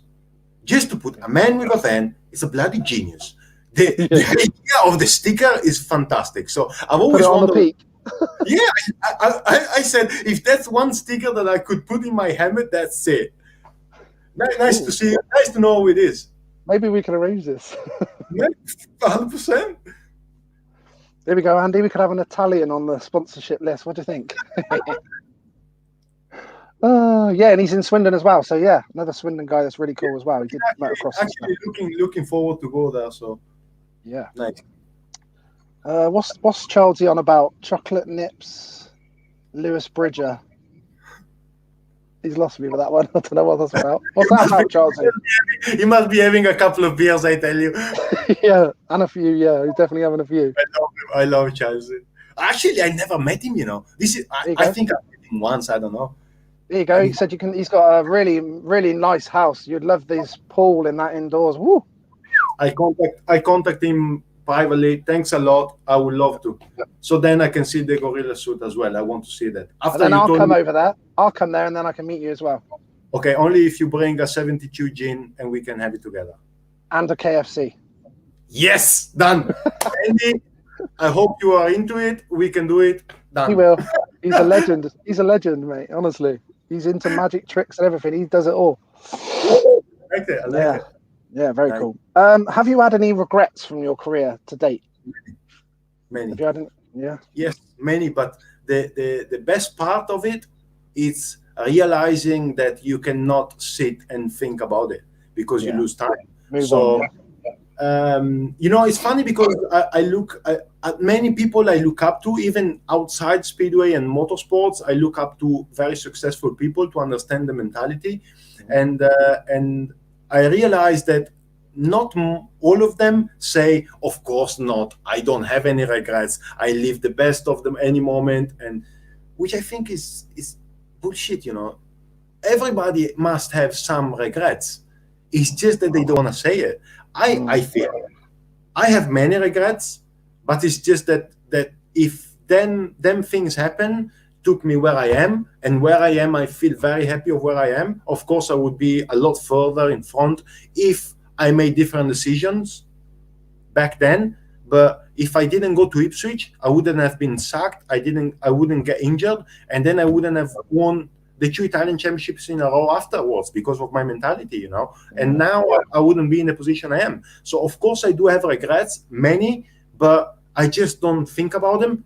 That's it. That happened. We move forward and we look at the present. Yeah, always learning and all that, isn't it, Paco? That's the main thing. Yeah, of course.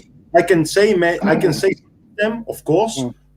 But again, they're in the past. So again, it's not a loss of time talking about it, but it just happened. So yeah, I do have regrets, but it's gone. Learn from them and all that. Exactly. Live and learn. Yes. And again, always doubt. Yeah, in doubt, pin it. Dan Davey is, but Paco, what do you remember of Paolo? Is that Salvatelli? One of my favourite Ipswich. He was a good rider. He was a good rider back then. He had his problems here and there, but he was a good rider. I remember him. To be honest, I don't think he did a huge spell at Ipswich. I don't know how long he was. Yeah, I don't remember him. No. To be honest, I don't know. He was a small guy, so I never really looked into his speedway, to be honest. But he was. I remember him racing also when he was a bit older and doing some good meetings. But to be honest, I don't really remember him. I remember his last few years when he was racing, which was pretty good. in Italian level, but yeah, I don't remember back then, to be honest. Okay, cool. Nath Monday, Paco, what's your worst injury you've had during your career? I was very lucky not to have many, but surely the one that stick with me was my ankle. You say ankle? Yeah, ankle. Yeah, ankle. Yeah. Yeah. Ankle is my ankle. Yeah, sorry. Yeah, ankle. It's my ankle because I broke. So we have the big round bones in our ankles. Yeah. Yeah. So I broke both. I broke both of them. So I crashed in San Johan in Pongao in Austria, and I went under the air fence, and the feet touched hard the fence behind it, the wooden fence, and my feet imploded inside the boot. So basically, I broke both of them. I got screws and plates, and that's something when I was talking about before getting sacked by Ipswich. That happened 6 days after being sacked. So I went there, I accepted the meeting, and I said, I'm going to go to San Johan in Pongao. It's an open meeting. I'm going to win it, send the result to Chris Lewis and prove him I did wrong. So I went there with that kind of pressure into myself, and I crashed. Stupid mistake, got injured. And the doctor told me that once they put the plate and screws in, I was out for a month. I couldn't walk for 45 days. And after 22 days, I took the crutches off and I was walking without it.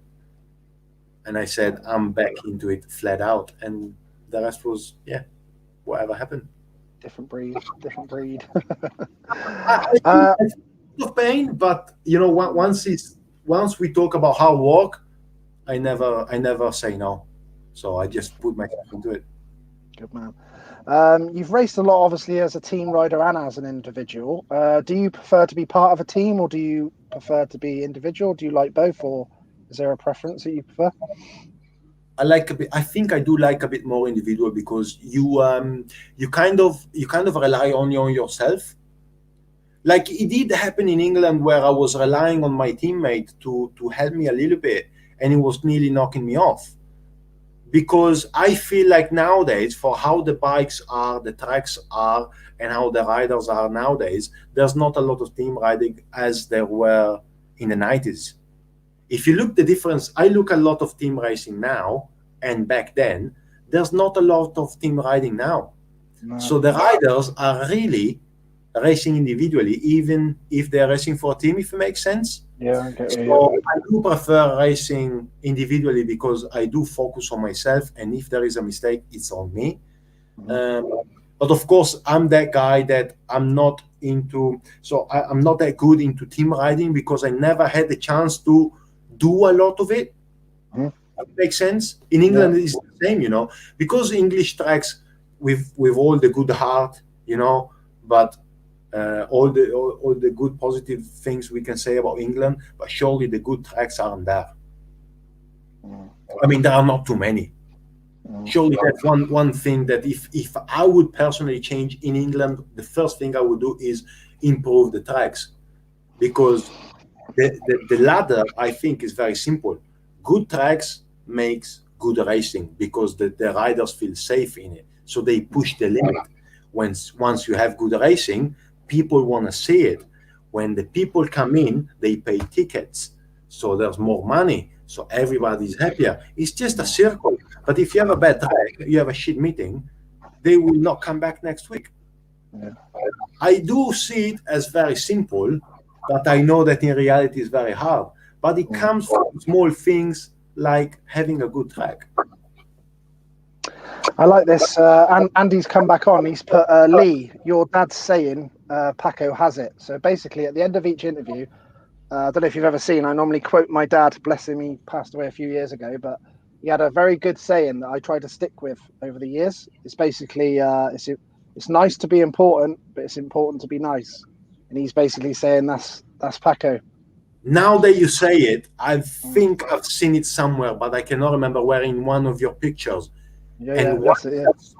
I felt something inside me, like it clicked. You know when you see something and it clicks? Yeah. And I felt like it's so true. We live in a world where now being nice means being too much of a nice guy. I don't want to say swear words, but you look like, and you know, Yeah. it's not like it. It's not like it. Nah, It's just nah. it's, people is too rude with everybody. You know, we live in this technologic world where we don't see each other in the face, and being nice is not more any fashion. While I'm just trying to be myself. If I'm nice and people like it, it's good. I'm just trying to be myself, and I think just helping other people is too important. You know, that's why I also go to schools. I want to go back this year, go to schools and teach kids. I don't have anything, mate. You know, when I say teach, I don't have anything to teach to kids apart from just help each other and focus into a sport because it teaches you everything about life. Yeah. And this is something I've been trying to do, and I will try to do, and this is why I really, and I say it from the bottom of my heart, I really appreciate what you've done with Stefan, because that's one guy that I look up to, and that's the nice guys. That's the nice guys that we remember. I still have kids where I went up in the schools. They see me on the street and come to me after 5 years saying, "Paco, thanks for what you said. It was all true. One of my mates, you know, told me to do this, and I didn't listen because of you. And look where I am now." And they are like nearly in the Olympics. Yeah. That's So nice. it's crazy, you know. It's crazy, it's crazy. And it's just very nice to people. It's just the little things. Yeah. It's the little things, mate. Even when you sent me that video, that made me feel really good. I really appreciated it. 100%. Very cool. Very cool. Alan Roscoe, how's it going, Roscoe? He's put, where is Emilio Sanchez? I remember him. Now, mate, we were teammates at Trelawney. Oh, Trelawney! Bloody hell! Remember Trelawney? I've never seen the place, but I saw pictures of it. Actually, I don't know. He was staying actually at my place for many years, and then we kind of we had problems and we split and this and that, and it's funny because he was such a good rider, and then disappeared. Nobody knows where he is. I know he was in Hull, I think, living maybe, but I don't know if he's back in Argentina. I don't know if he's in England. Nobody knows anything about him. It's just like, you know, them guys in Speedway where they just disappear. Yeah. And yeah. Wow. Crazy, I don't know. Got Daryl, he's put, hey, Paco and Lee, Andy Hobbs turned up on Poole Harbour with his boat in 2009 to watch Swindon. He said it was his boat and he phoned up his missus to prove that it was. You never know, Paco. You might be able to get on the Andy's boat, and trust me, it is worth it. Well, he's got a boat as well. So we can make massive boat. We can make a new sticker, a man with a boat. Yeah. Oh God, that was a mid one. A man with a boat. Why not, Andy? You could do a man with a boat. Yeah, let's do it. A man with a boat. Beautiful. Trust me, it's mint boat. Unbelievable. Yeah, looking forward. Yeah, he's such a ledge. Right. I think Charles is taking the mick out of Roscoe, saying Google it on your iPod, Roscoe. I know I saw him on that thing say about iPods. Oh, that was brilliant. I'm sorry to Roscoe because I know he's not very technologic, but when he said that, I was pissing myself laughing as well in the car. No, it was funny. It was just funny. The moment he said, when you see it first time, it's just funny. Yeah, so man. Said it so innocently as well. It was brilliant. Funny. What's that? I would love to see some Childsy video from when he was racing, to be honest. Yeah, I'd like to see that as well. I can see his profile picture. Come on, Childsy, show us. Yeah, show us some video coverage of your racing. If Paul's put here, if you and your dad raced against each other, who would have beaten him? Would you have beaten him? Easy money.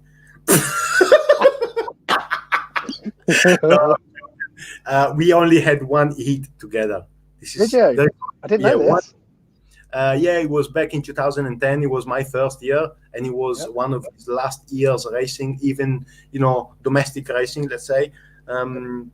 So it was funny because he was off one and I was off two. Okay. And this was just like a local meeting, I remember, but it was the only chance we had to race together. That's the only time. And I remember I was shitting myself, like proper, like, because my father has always been a very aggressive rider, so he wouldn't have any problem to push you out. Back then, I wasn't a guy that was trying to push anybody. I was very scared of everybody back then. Yeah. So he comes to me, and we had this talk for the whole week before the meeting with my mom, and he said, "Yeah, if I have the chance, I knock him off. Why shouldn't I?" So I got to the meeting, and I was already shitting myself. And I remember the track was a bit grippy, and I thought, okay, I need to make the gate, but I don't know if I should close him because I don't know what's in hand for me. So I make a gate, and I gated him. It's funny because my gates back then were impressive. Even if it was my first year, I was dropping the clutch because I saw too many videos. I could clutch it all the way. So I dropped the clutch, I gated him, and I turned my head, and he was there. So I went wide, and he passed me on the inside. I did one lap. Sorry, I did one corner and one straight. Second corner, because I was so scared of racing with him, I crashed. And I remember taking the bike into the infield and watching him from the inside. I promise, he comes back. He starts looking around where I was. He was back in front, easy. And he comes to the next corner, comes into the corner, puts it on sliding like that. He looks into the infield. He looks at me and he goes, That's brilliant. and What a like legend. I felt useless. And I thought, fuck, I Killed hate you there. He's killed you. And he Oh, went what a legend. like that. Oh, what a ledge that is. That's brilliant. It was the only hit we had. So he's What did he say to one. you after? What did he say to you after? Can you remember? I said, "What the fuck did you crash? Or why didn't you close me?" I said, "I was scared. You told me it was knocking me off the whole week before." Yeah, you are right. You did the right move. He said. Jesus Christ, he would have just gone straight through you. Right. Hey, off Jesus. one, you need to do it. Once you have the helmet on, there is no business. Yeah, There is only. Charlesy's put there was no videos of me because the VHS tapes have been used by date. When the older VHS tapes, proper old school. Yeah, I got a few of them. Me as well. I'm watching them daily, mate. Yeah, I love that. Love a bit of old school. Hi Paco, long time without seeing each other. Remember the dance of the rain at the open days because you weren't allowed yet to be part of the school? Yes, he's old family friend, and we did the training schools together. And it's funny because we were going there and we couldn't do the training schools together, and because we were very young, but we were going there to watch as well, And I remember we were hoping for rain to come, so that the others couldn't do the training schools because we couldn't. So and then we got to the age where we could ride, and it was just a blessing to be on the bike. That's the joy. That's the joy. I still remember it. The joy of riding the bike. This is what keeps many people going. That's the thing. Once you are a kid and you just want to ride a bike, this is the thing that you must keep on and on in the years. Yeah, gotta be enjoyment. Yeah. Has there been any clubs in the British League that you've nearly signed for, but not quite, and things like that? Has there been any of that? Ask Roscoe. That's what I was going to say. So I'll ask my actual question because I tried to divert it off there a little bit. Personally, as a Swindon Robins fan, obviously you know my love for my hometown. My dad and my uncle both raced for Swindon, and I was there from a day old. Did you ever come close to riding for Swindon? Yes, I did. Very close. Oh, no way. Did you seriously? Yeah. What did you do? What happened? So it's one of the regrets I have, but I think I made the right decisions. Because like honesty, yeah. I remember I got sacked from Ipswich, and I think the year, yeah, I think he got offended a little bit. The year after I won the championship, and I was at Milan, EICMA, looking for sponsors, and I receive this message from Roscoe saying he declined me. Every time I look at it, it makes me laugh. But he says, you know, are you looking to come to England to race? You know, we would like to have you in the team. And I went jumping happy because fucking hell, it's my chance. And I'm always looking forward to the next step forward, and this is a step forward. So in that moment, I was very happy, and I was gonna say yes straight away. But then I realized that I wasn't ready. I would have gone to Swindon, do 2 meetings, and be sacked because they had a strong team. I knew looking at the team that they had some riders which they were gonna switch after a couple of weeks, and that's what happened. Of course, Doyle was in the team, and that was a huge motivation to sign. Also because I had the chance to meet Doyle before, and he talked to Doyle as well. He said, you know, trying to convince me as well. He said, you know, Doyle wants you in the team and this and that. And love tactics, Roscoe. Good man. yeah, but I nearly said yes, and but I would have gone there 3 weeks and not do it. So, to be honest, I think I made the right decision as well, because where I am now, I know that I can improve more this year, and you never know in 2022 what can happen. And I'm open. That's my next question. So, when Swindon are back next year, and the call rings, you look up and see Roscoe on the phone. You obviously accept that call. You're probably going to say yes. You're probably gonna call me just to make a joke and talk some. Yeah, I was kidding, Paco. Sorry, buddy. You remember when you declined me? Now you're not gonna get your chance. No, mate, I'm open. I'm very honest. I'm already looking forward to signing for some kind of clubs if there is the chance later this year. I know that the championship level I can do well, and I can be number 3 or 4, and I'm looking forward to do a bit more, to be honest. Yep. I already signed for Danish League, which is the Super League, which is the Premiership in England, let's say. So it's a very, very tough league. I've been there to watch some of the meetings, and we're talking about racing against Nicky and all them guys, you know. So that's tough, but it's a platform where, you know, again, it shows the work I'm putting in, if it's right or not, or if I need to change something. I'm investing. I can't say the amount of money, but you know, I'm putting everything I have for the last 3 years into it. So if the chance happens this year, and there is some teams that want to call me this year, you know, I might take it if the offer is good enough, of course, and then go from there. I really look like what I want to do in 2022 is sign from the start of the year into a top league team and keep it.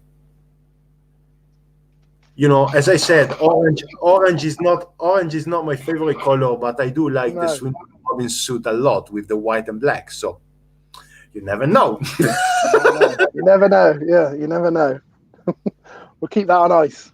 Hey, tonight, listen, I'm amazed. Tonight we had Stefan talking to me. We had the possibility, or we had the talk about having some gin in a boat. We had to talk about Swindon. Mate, my night is done. You'll be moving to Swindon soon at this rate. I tell you, yeah. I wouldn't mind. I only heard good stories about Swindon. John was living at Swindon when he was back then racing in England, and I stayed at his place, and I remember it being a good place. So all the guys at Reading used to, Perry Johnsons, all them guys. I'm already talking to some people, you know, that, you know, might help me to go to Swindon here and there, living there. So you never know. I would like to. Andy would have you at his. He has all the spear riders have lived there and got all the facilities of the bikes, the garages, the pressure washer area, the lot. It's all good there. I call it Dreamland. Yes, man with the van land, boat land. Man with the boat. I love it. We're doing deals already. What's going on? Come on. Right, any riders? What's that? Yeah, go on. No, I was going to say it was a big shame that the Swindon pulled out, because I was looking forward to see, you know, what was going to happen this year. And Swindon was one of my targets. So we'll see. We'll see. Fingers crossed it's back next year. Fingers crossed, mate. It means Yes. a lot to us all. Which riders would you say that you not enjoyed racing with? Is there any guys you don't particularly enjoy racing with? Don't worry, no one's going to watch this anyway. Yeah, only Yeah, couple right. of people tomorrow. Yeah. Yeah. Surely, the first one that comes to my mind 100% is Garrity. Whether it's with my team, against me, there was like proper. I was proper afraid I was gonna get injured straight away. Another one which I didn't enjoy riding a lot with was I don't know why. Maybe I had a couple of bad hits with. I can't remember, to be honest. It was Ben Barker, but I can't remember why. I do have this in my head. And then when we were, he's a good guy, and I feel shit to say it, but when I was racing with Ule Ostergaard, he's a good guy, and we're good friends, and we talk and we have fun. But when he's got the helmet on, when we talk, put the helmet on, and it's business, he means it. I remember one heat passing everybody around the outside of Birmingham, and he nearly clamped me to the fence and knocked me out of the bloody track. And he was my teammate. And I thought, yeah, I go out and said, look. I said, yeah, I thought you was one of the away team, sorry. Nearly knocked me out of the bloody, yeah. I didn't like riding with them. And then European-wise, there were some tough riders, overall. Some of the poles were very hard to race with when on the under 21s, because remember, of course you don't know, but when I was under 21 and I was doing the qualifying rounds, I was doing them with Schmarzlik, Dudek, Pavliczky, Jepsen, Jensen, Mikkelsen, all the top guys now. I was racing with back then in the under 21s, and it was bloody tough because I was a young kid from Italy doing 10 meetings a year, racing against thin guys, which Schmarzlik back then was winning GPs as a wild card. Yeah. So right into the deep end straight away. Yeah. Who would you say, if I had to push you and say, who's the best 3 riders that you've ever raced with to date so far in your career? Against, with, whatever. Against, with, yeah, whatever. The 3 best riders that have been on the track at the same time as you. Whoa! So the perfect hit would be me, my dad, Greg. I need to be careful with the last one. I know you're thinking, do that. Don't One leave anyone out, don't you? One very good rider I always looked up to was is Matej Zeiger, but I should put I like more Scotty Nichols. I don't know why. I always enjoyed watching Scotty. His style, very loose, very strong on the bike, pushing very hard. I always liked his style about Speedway. Zeiger is a bit taller than me, and he's got a particular style. Scotty is the one that I always looked up to in the last couple of years, because his riding style is particular. I can see some movements, and then I like Scotty a lot. I'm looking forward to racing with him again this year and talk to him a lot, because he's got a lot of things to. Yeah, I had a couple of cool interviews with him as well. He had a bit of a shirt off. Yeah, because he's the shirt guy too. Yeah, we got the flower shirts out and all that. Right, if you could give any advice then, Paco, to any youngster out there that wants to go pro Speedway, what would that advice be from your experiences and your experience now? What would you say to a young rider that wants to go pro?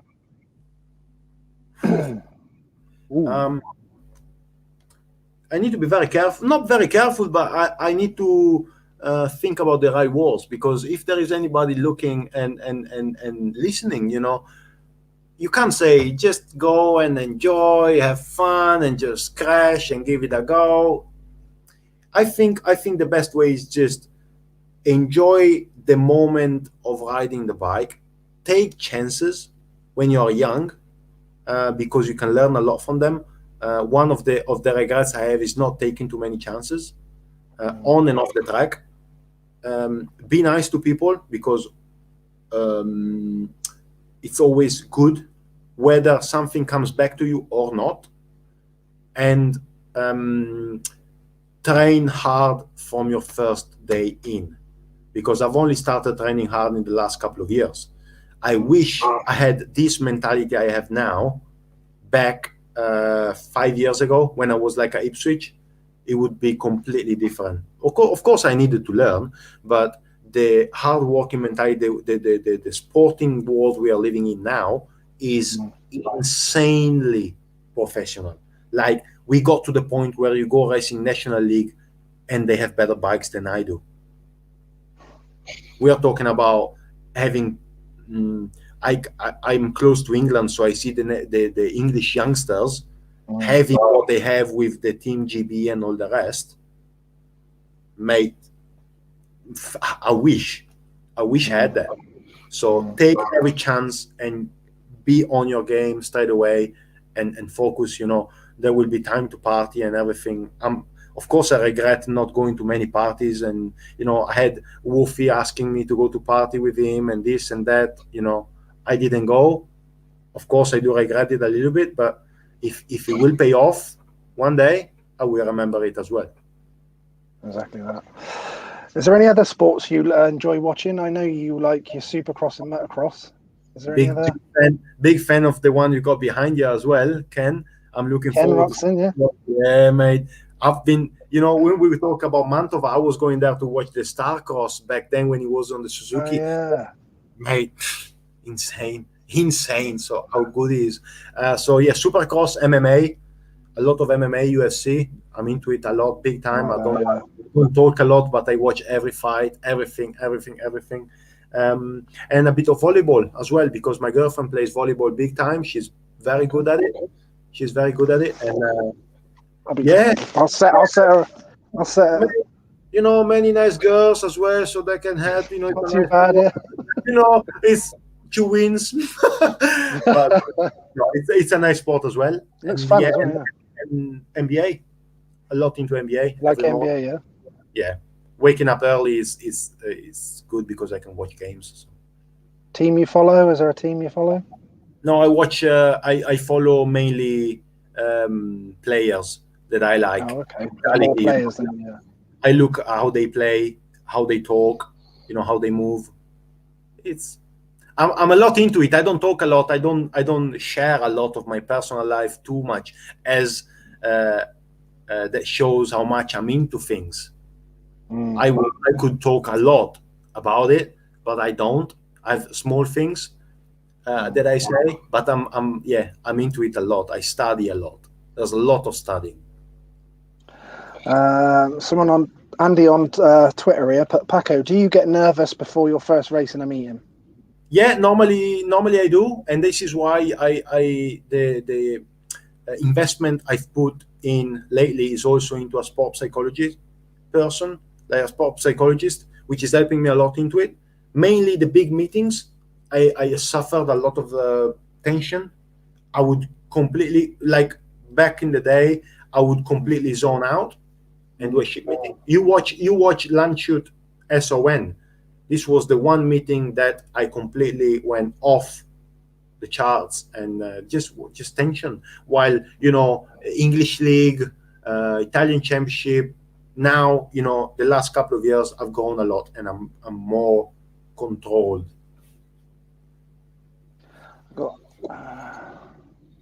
Yes. Third. This was, I think I am the runoff man. You know, I thought about it a lot. This was after a runoff, tight in the championship points, runoff for the championship of the under-21, off one, bang, gated, and see you later. See you later. I was just about to say see you later at the same time. And this was the third under-21 title of the 4 I won. This was a good day. I was very good that day. And I just crashed in the final before, and I was very banged up, but I managed to win it. It was nice. That's the old Dainese lever, isn't it? Yes. kangaroo leather of my father from 2000 exactly. I remember him wearing that. It's very cool though. Look at that. Look Beautiful. at that. I wish I was as open-minded as I am now to listen to his words a bit more. You know, legend. He's such a nice guy, the way he talks to you. And I have great memories from when I was a young kid with him and Dougie, you know, my father's mechanic, teaching me all the swear words in English. Of course. You got to get them right. That's the first thing you must learn. Yeah. Yes, third place in Northern. I wish I won that. Leg swag. Yeah. Yeah, leg swag, because it was the last corner of my last hit in Pardubice. I was dead hit, so I was doing a bit of show because it was, I didn't care. Yeah, I think I won that meeting. I can't remember. Yes, surely won that meeting of one. It was raining, went to the fence, not to the fence, but went wide, blocked Nico, and managed to win it. Loved that meeting. Not very happy here, mate. Not You will see a lot of that. Yes, this is when we were very, very close friends, and I was. This is funny, you see. If I look back to this, he won the Italian championship, and I got second or third place. But I was very happy for him to win, even if he bet me. You know. Do you think it changed because of the? Obviously, you were both rivals for that. Obviously, it does change things a little bit. It's quite hard, isn't it, to be very close, and then the next minute I wasn't good enough to beat him most of times. While now we are very close rivals because I'm good as him. So now we are close rivals. While back then I wasn't. Plus, we were racing together at Ipswich, so we were very close. We were traveling a lot together, so. You never know. Maybe one day we go back to racing together in England, and we go back to being very close friends as we were. You know, I do have fantastic memories of spending time with him, and I just think that is just how life goes. Sometimes we just be close, and sometimes we just move on. Yeah. This will not stop me to win the next championship this year. Anyway, going into it fucking flat out, and close my eyes and into it. Right, I've got a couple more questions for you before I let you go. I got this one here. So, do you like obviously the mechanical side of obviously the bikes, and do you get into that? Can you do all your own bike as well? And yeah, I do. I do like controlling. This is one of the things I can control, if it makes sense. So mechanically, the bike must be perfect, and I suffered in the last, I think, 10 years. So I've been racing for 10 years now. In the last 10 years, I suffered, if I remember well, 2 engine failures and 2 chain drops. That's all. That's not a lot in 10 years. And that's why I spend a lot of time in the workshop, because meetings are also won and lost in the workshop. So I do spend a lot of time and invest a lot in that as well, because everything must be perfect. I told my mechanics, I don't pay my mechanics. My mechanics are very close friends of mine, the one I have here in Italy, and they come to me only to help me. But I told them, I want, this and this and this. If we win the meeting, we win together. If we lose together. So let's work. And after the meeting, we have all the fun we want, but the work must be right. And they are ex-riders, so they know what they are doing. And in England now, I've got Mick Shepherd, been mechanicking for Billy Hamill, Chris Harris, all the top guys, and he's a legend. So I trust him, and he's got always the right advice. Poor guy. I need to find somebody else to push me off with the bike, because he's struggling sometimes, when the bike doesn't start. So I want to find somebody younger to push so he can relax a little bit, But I love him. Such a good guy. That's nice. Are you on, obviously, what social medias are you on, Paco? So if people want to check you out on social medias? Yeah, you can find it. It's Paco Castagna Racing, or Paco Castagna 411 on Twitter, and Paco Castagna on Instagram, Facebook. I've got a page, Paco Castagna Racing. And if you want to see some cool videos I've done during the last lockdown, you can see it on Instagram. But I'm looking forward doing some more, because I had one video where I had 50,000 views where I was just messing around with a Vespa. So I think I should do it as well and just mess around. I know that nowadays many people like it. So very much. So I think you've got a big fan club out there. I might just give it a go, mate. I'm definitely on your fan club now. Any shout outs for any sponsors or anything you want to shout out or anything? Surely in the English world, I would like to thank Talkback Comms has been with me in my English seasons, always fantastic people. So phones, iPads, repairing, any of that, best people in the world, Talkback Comms. Trevor Hedge family, the whole family, I've been staying with them, fantastic people.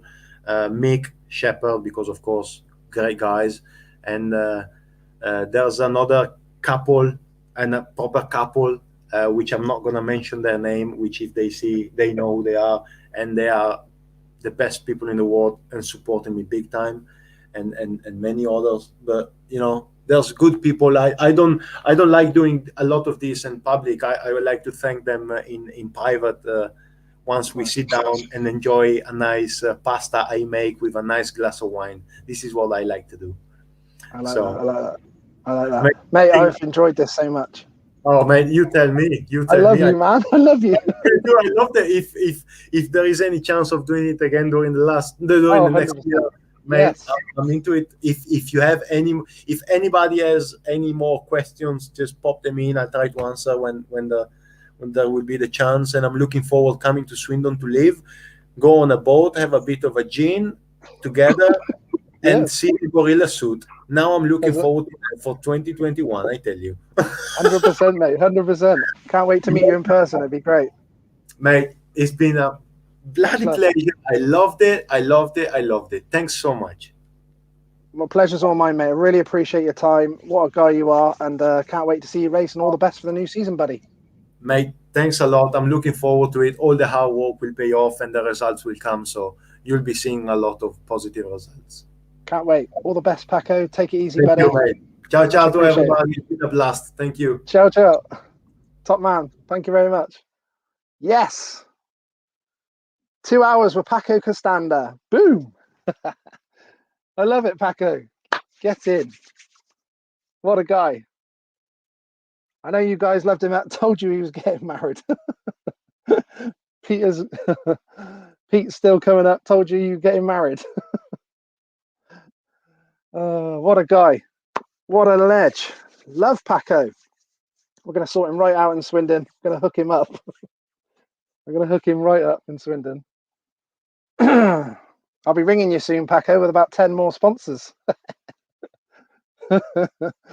Oh, you got to love social media for these things. Anyone wants to get involved in Paco, you can come through his agent. It's just me. I don't even want to cut. I just want to get him. Get him help. What a ledge. Great. Really appreciate him coming on. Oh, even my missus has put my favourite yet. We've done hundreds. My favourite yet. Look at that. Say no more. That was awesome. Especially to get Stefan on for Paco to meet as well. That was really cool. How cool was that? David Railson, absolute legend, Paco. Watched your Shane Charles chat too. Both have been brilliant. Great interview, Lee. What a great guy. Great show, Lee and Paco. My favourite yet. Brilliant. Well done. Loving it out there. There's lots of love out there for Paco, which I already knew anyway. Brilliant top guy. He sure is. Can't wait to share that tomorrow. Get the link out there. Everything gets recorded and goes onto my YouTube channel, and then I'll share the link tomorrow. Hopefully Paco share that too. Share the link as well. Brilliant. Take it easy, Paco. Much love, buddy. What a ledge. Gotta love Paco. Love Paco. Right. I really enjoyed that. Not been feeling too good today, and that's really perked me right up. What a ledge he is. Hopefully we'll get to see him in the Swindon colours as well at some point. Whether that be orange or red or whatever the sponsor is at the time. Next interviews. No interview tomorrow, but on Thursday I'll have multi-British motocross champion Mr. Paul Cooper. Really looking forward to that one. And rider I followed his career, 100%. Great rider. Looking forward to that one. Really nice guy as well. So it's really easy to talk to. That'd be great to have Paul Cooper on. On Friday, I've got another Speedway one for you guys. Got Mr. Lawrence Hare, 7 p.m. again, but obviously Paul's 7 p.m. UK time. Then as well, and Lawrence Hare on Friday, so looking forward to that. Thanks to Stuart as well for getting involved and helping me sort that as well. Then on Monday, the 1st of March, I got Chris Louis and Jeremy Doncaster together. Chelsea, I see you ringing me. I'll answer when I get off. If you're still on here, that is, Chelsea. I'll get back to you in a minute, all right? So Chris Louis and Jeremy Doncaster, massive British legends. Obviously, Chris running Ipswich Speedway now.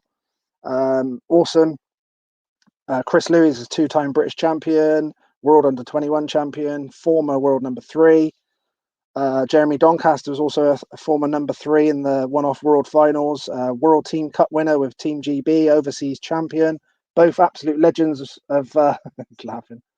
I have seen it, buddy, but I'll speak to you when I get off of here.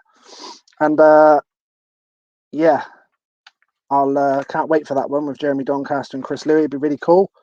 And then the following Thursday, the 4th of March, I've got another BSMA Legends that keep that series going. Everyone's been really enjoying. All the British Schoolboy Motocross Association riders that rode all through the 90s, 80s, and into the 2000s. Got Carl Bowfield to be on 7 p.m. UK time on the Thursday, the 4th. And then I've got, obviously, Greg Hancock. Amazing to be able to get Greg on. Really appreciate Bruce Pennell getting me in contact with Greg. That'll be on 7 p.m. UK time on the 8th of March. So really looking forward to that, obviously, with Greg Hancock. That'll be really cool.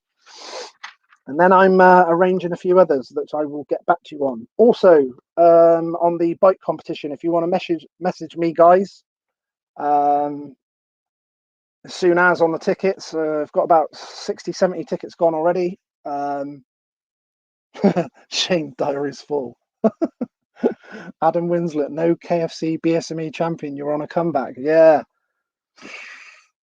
I'm thinking about another dabble again, and I'm in the motocross. Oh dear, but I've got to go back, and it's just got to be fun. So can't be naughty. Buy me a ticket, Chelsea. Oh, by the way, I'm just going to share that video as well with you because I just made a new one today because the bike arrived today. So I've actually got the bike with me now, as you will see. There you go. She's a peach. She even makes me look all right. The Zeb Tortelli JHK Kawasaki replica. Couple of pictures. Cheeky selfie. And then I've got this for you as well. I've just done this one new to show you. Have I put that on there? Here we go. Yeah.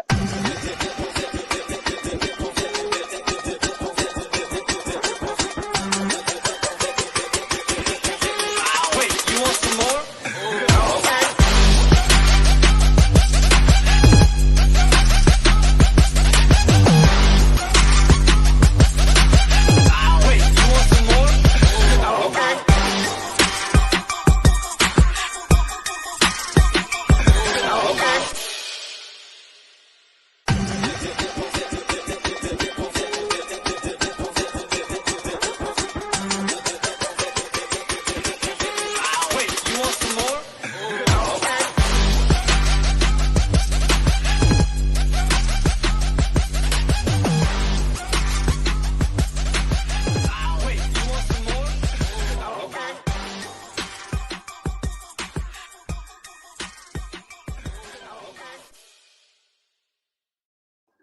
I also turned myself on a little bit today by starting a bike up again. Woo!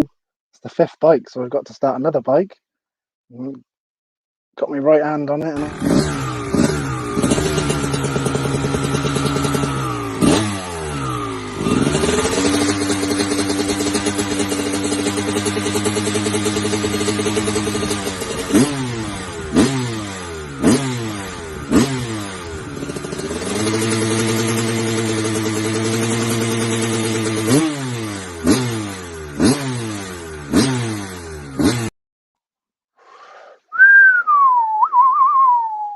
to blow my stitches off here.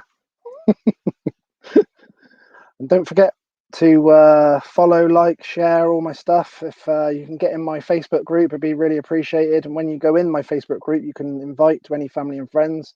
It would be really cool. On Instagram. Also, got to give a shout out to Charlesy as well. Don't forget to check out his stuff. The Charlesy Chat Show. Really cool. Everyone knows that's top banter if you get on there with all the top guys that Charles has had on, and some great chats and very funny stuff, which is very cool to see, and keeping the sport out there in these weird times that we've had over the last year or so. So definitely check out his stuff. But if you can, get on my Motocross and Speedway Memories. Got a competitions page on Facebook, my Facebook group, which is a lot of it goes on in there. So if you guys could join in there, would be appreciated. We're on Twitter, where these lives go out on Twitter as well. It's only Instagram the lives don't go out on yet, but hopefully that StreamYard will sort that out at some point. Obviously, my YouTube channel as well. That's where all the interviews go, where they've been going for the last 6 to 8 months. There's a lot on there that people probably not even aware that I've done. You can check them out. You can subscribe free as well on YouTube, so just check that out. Motocross and Speedway Memories. Also, what else have I missed? I think that's it, but I'll just play this for you.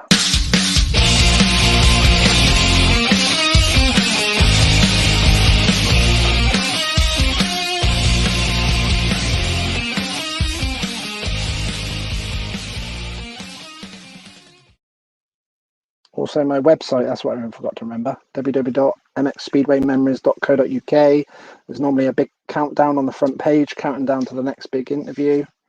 There's loads of stuff on there. The YouTube thing's linked up to it, so you can go straight onto the videos there. There's pictures, people that have been helping. There's lots of cool stuff on there, so you can check that out as well on the website. I dread to think what you know I've been saying. Buy me a ticket. I'm drinking. Chelsea wants a ticket, hashtag. Ashley Holloway, he wants you to buy him a ticket for the competition. Thank you, Andrew. Again, you're getting me through this malarkey. I'll get that wrong. Yeah, I know what you mean. Malarkey, with my sanity intact. Thanks, Andrew. I think that's the same for all of us. That's what we're doing it for as well. Like I said, the whole thing of why I made the memories was because everyone has their story to tell, and everyone's got their memories. Doesn't matter what level you're riding at in motocross, speedway, motorcycling, anything. Everyone's got their own story to tell, which is very cool. And we all like to reminisce about the good old days and these days and all sorts of errors. So it's very cool to do. Plug my Insta. What are we plugging then, Charlesy? Plug your Insta. Charlesy Speedway Chat, isn't it? Killing me, yeah. I'm just checking exactly what the name is. Charlesy Check-In. There you go. Is your Insta. And I'll check my own as well, shall we? Motocross and Speedway Memories, obviously, just follow that as well. If you could follow that on media, and obviously I'm on there as well as Ashby Robbins if you want to get me on there as well. My website's in the thing and all that as well for you. No worries, buddy. Thank you very much, Simon. Much appreciated. And more platforms than a diving centre. You're getting there. You're getting into it, aren't you? Yeah. Right, much appreciated, people. I shall be back Thursday night with Mr. Paul Cooper, multi-British champion. Can't wait for that. Oh, just had Stephen Holmes say, hi, Lee, it'll be an honour to be interviewed on the 11th of March. So another BSMA, massive BSMA legend, Mr. Stephen Holmes, the Welsh wizard, has just confirmed to me there. I just saw it go across my screen. Perfect timing, Holmesy. So I will be penciling that in for the 11th then. So thanks for that, for getting back to me on that, buddy. Much appreciated. So look forward to that on Thursday. Hopefully you guys will join me, 7 p.m. UK time. Paul Cooper, multi-British champion. It'll be very cool interview. Looking forward to that. We'll have some mint pictures and videos and stuff. That'd be cool. So I will see you guys then. Have a good evening, rest of your evening. I'm going to go and have some tea. Hopefully Lainey Lou's sorting me out. Fingers crossed. She made the loveliest omelette earlier. Bacon and egg. So that's not too bad, is it, Adam? don't think that's too bad, the egg and bacon. So on the slim down. Right, much appreciated, people. I will leave you on my dad's quote that he always lived by, that we talked to Paco about as well, and he said that he liked that comment, and that's real cool on that quote. It's nice to be important, but it's important to be nice. Yeah, and I add tuna as well. I add tuna in this omelette. Tuna. Tuna and bacon. She's like, did you like it? I said, I loved it. Yeah, most people would be grossed out by that, but I'm weird. Don't worry about me. I'm a right little weirdo all on my own. So much appreciated, people, and speak to you all soon. And this will be shared tomorrow live. Don't forget to get involved with all the social media and get involved with the bike competition. Make someone else's year. Be really cool. See you all soon. Thank you very much. Ciao, Bella.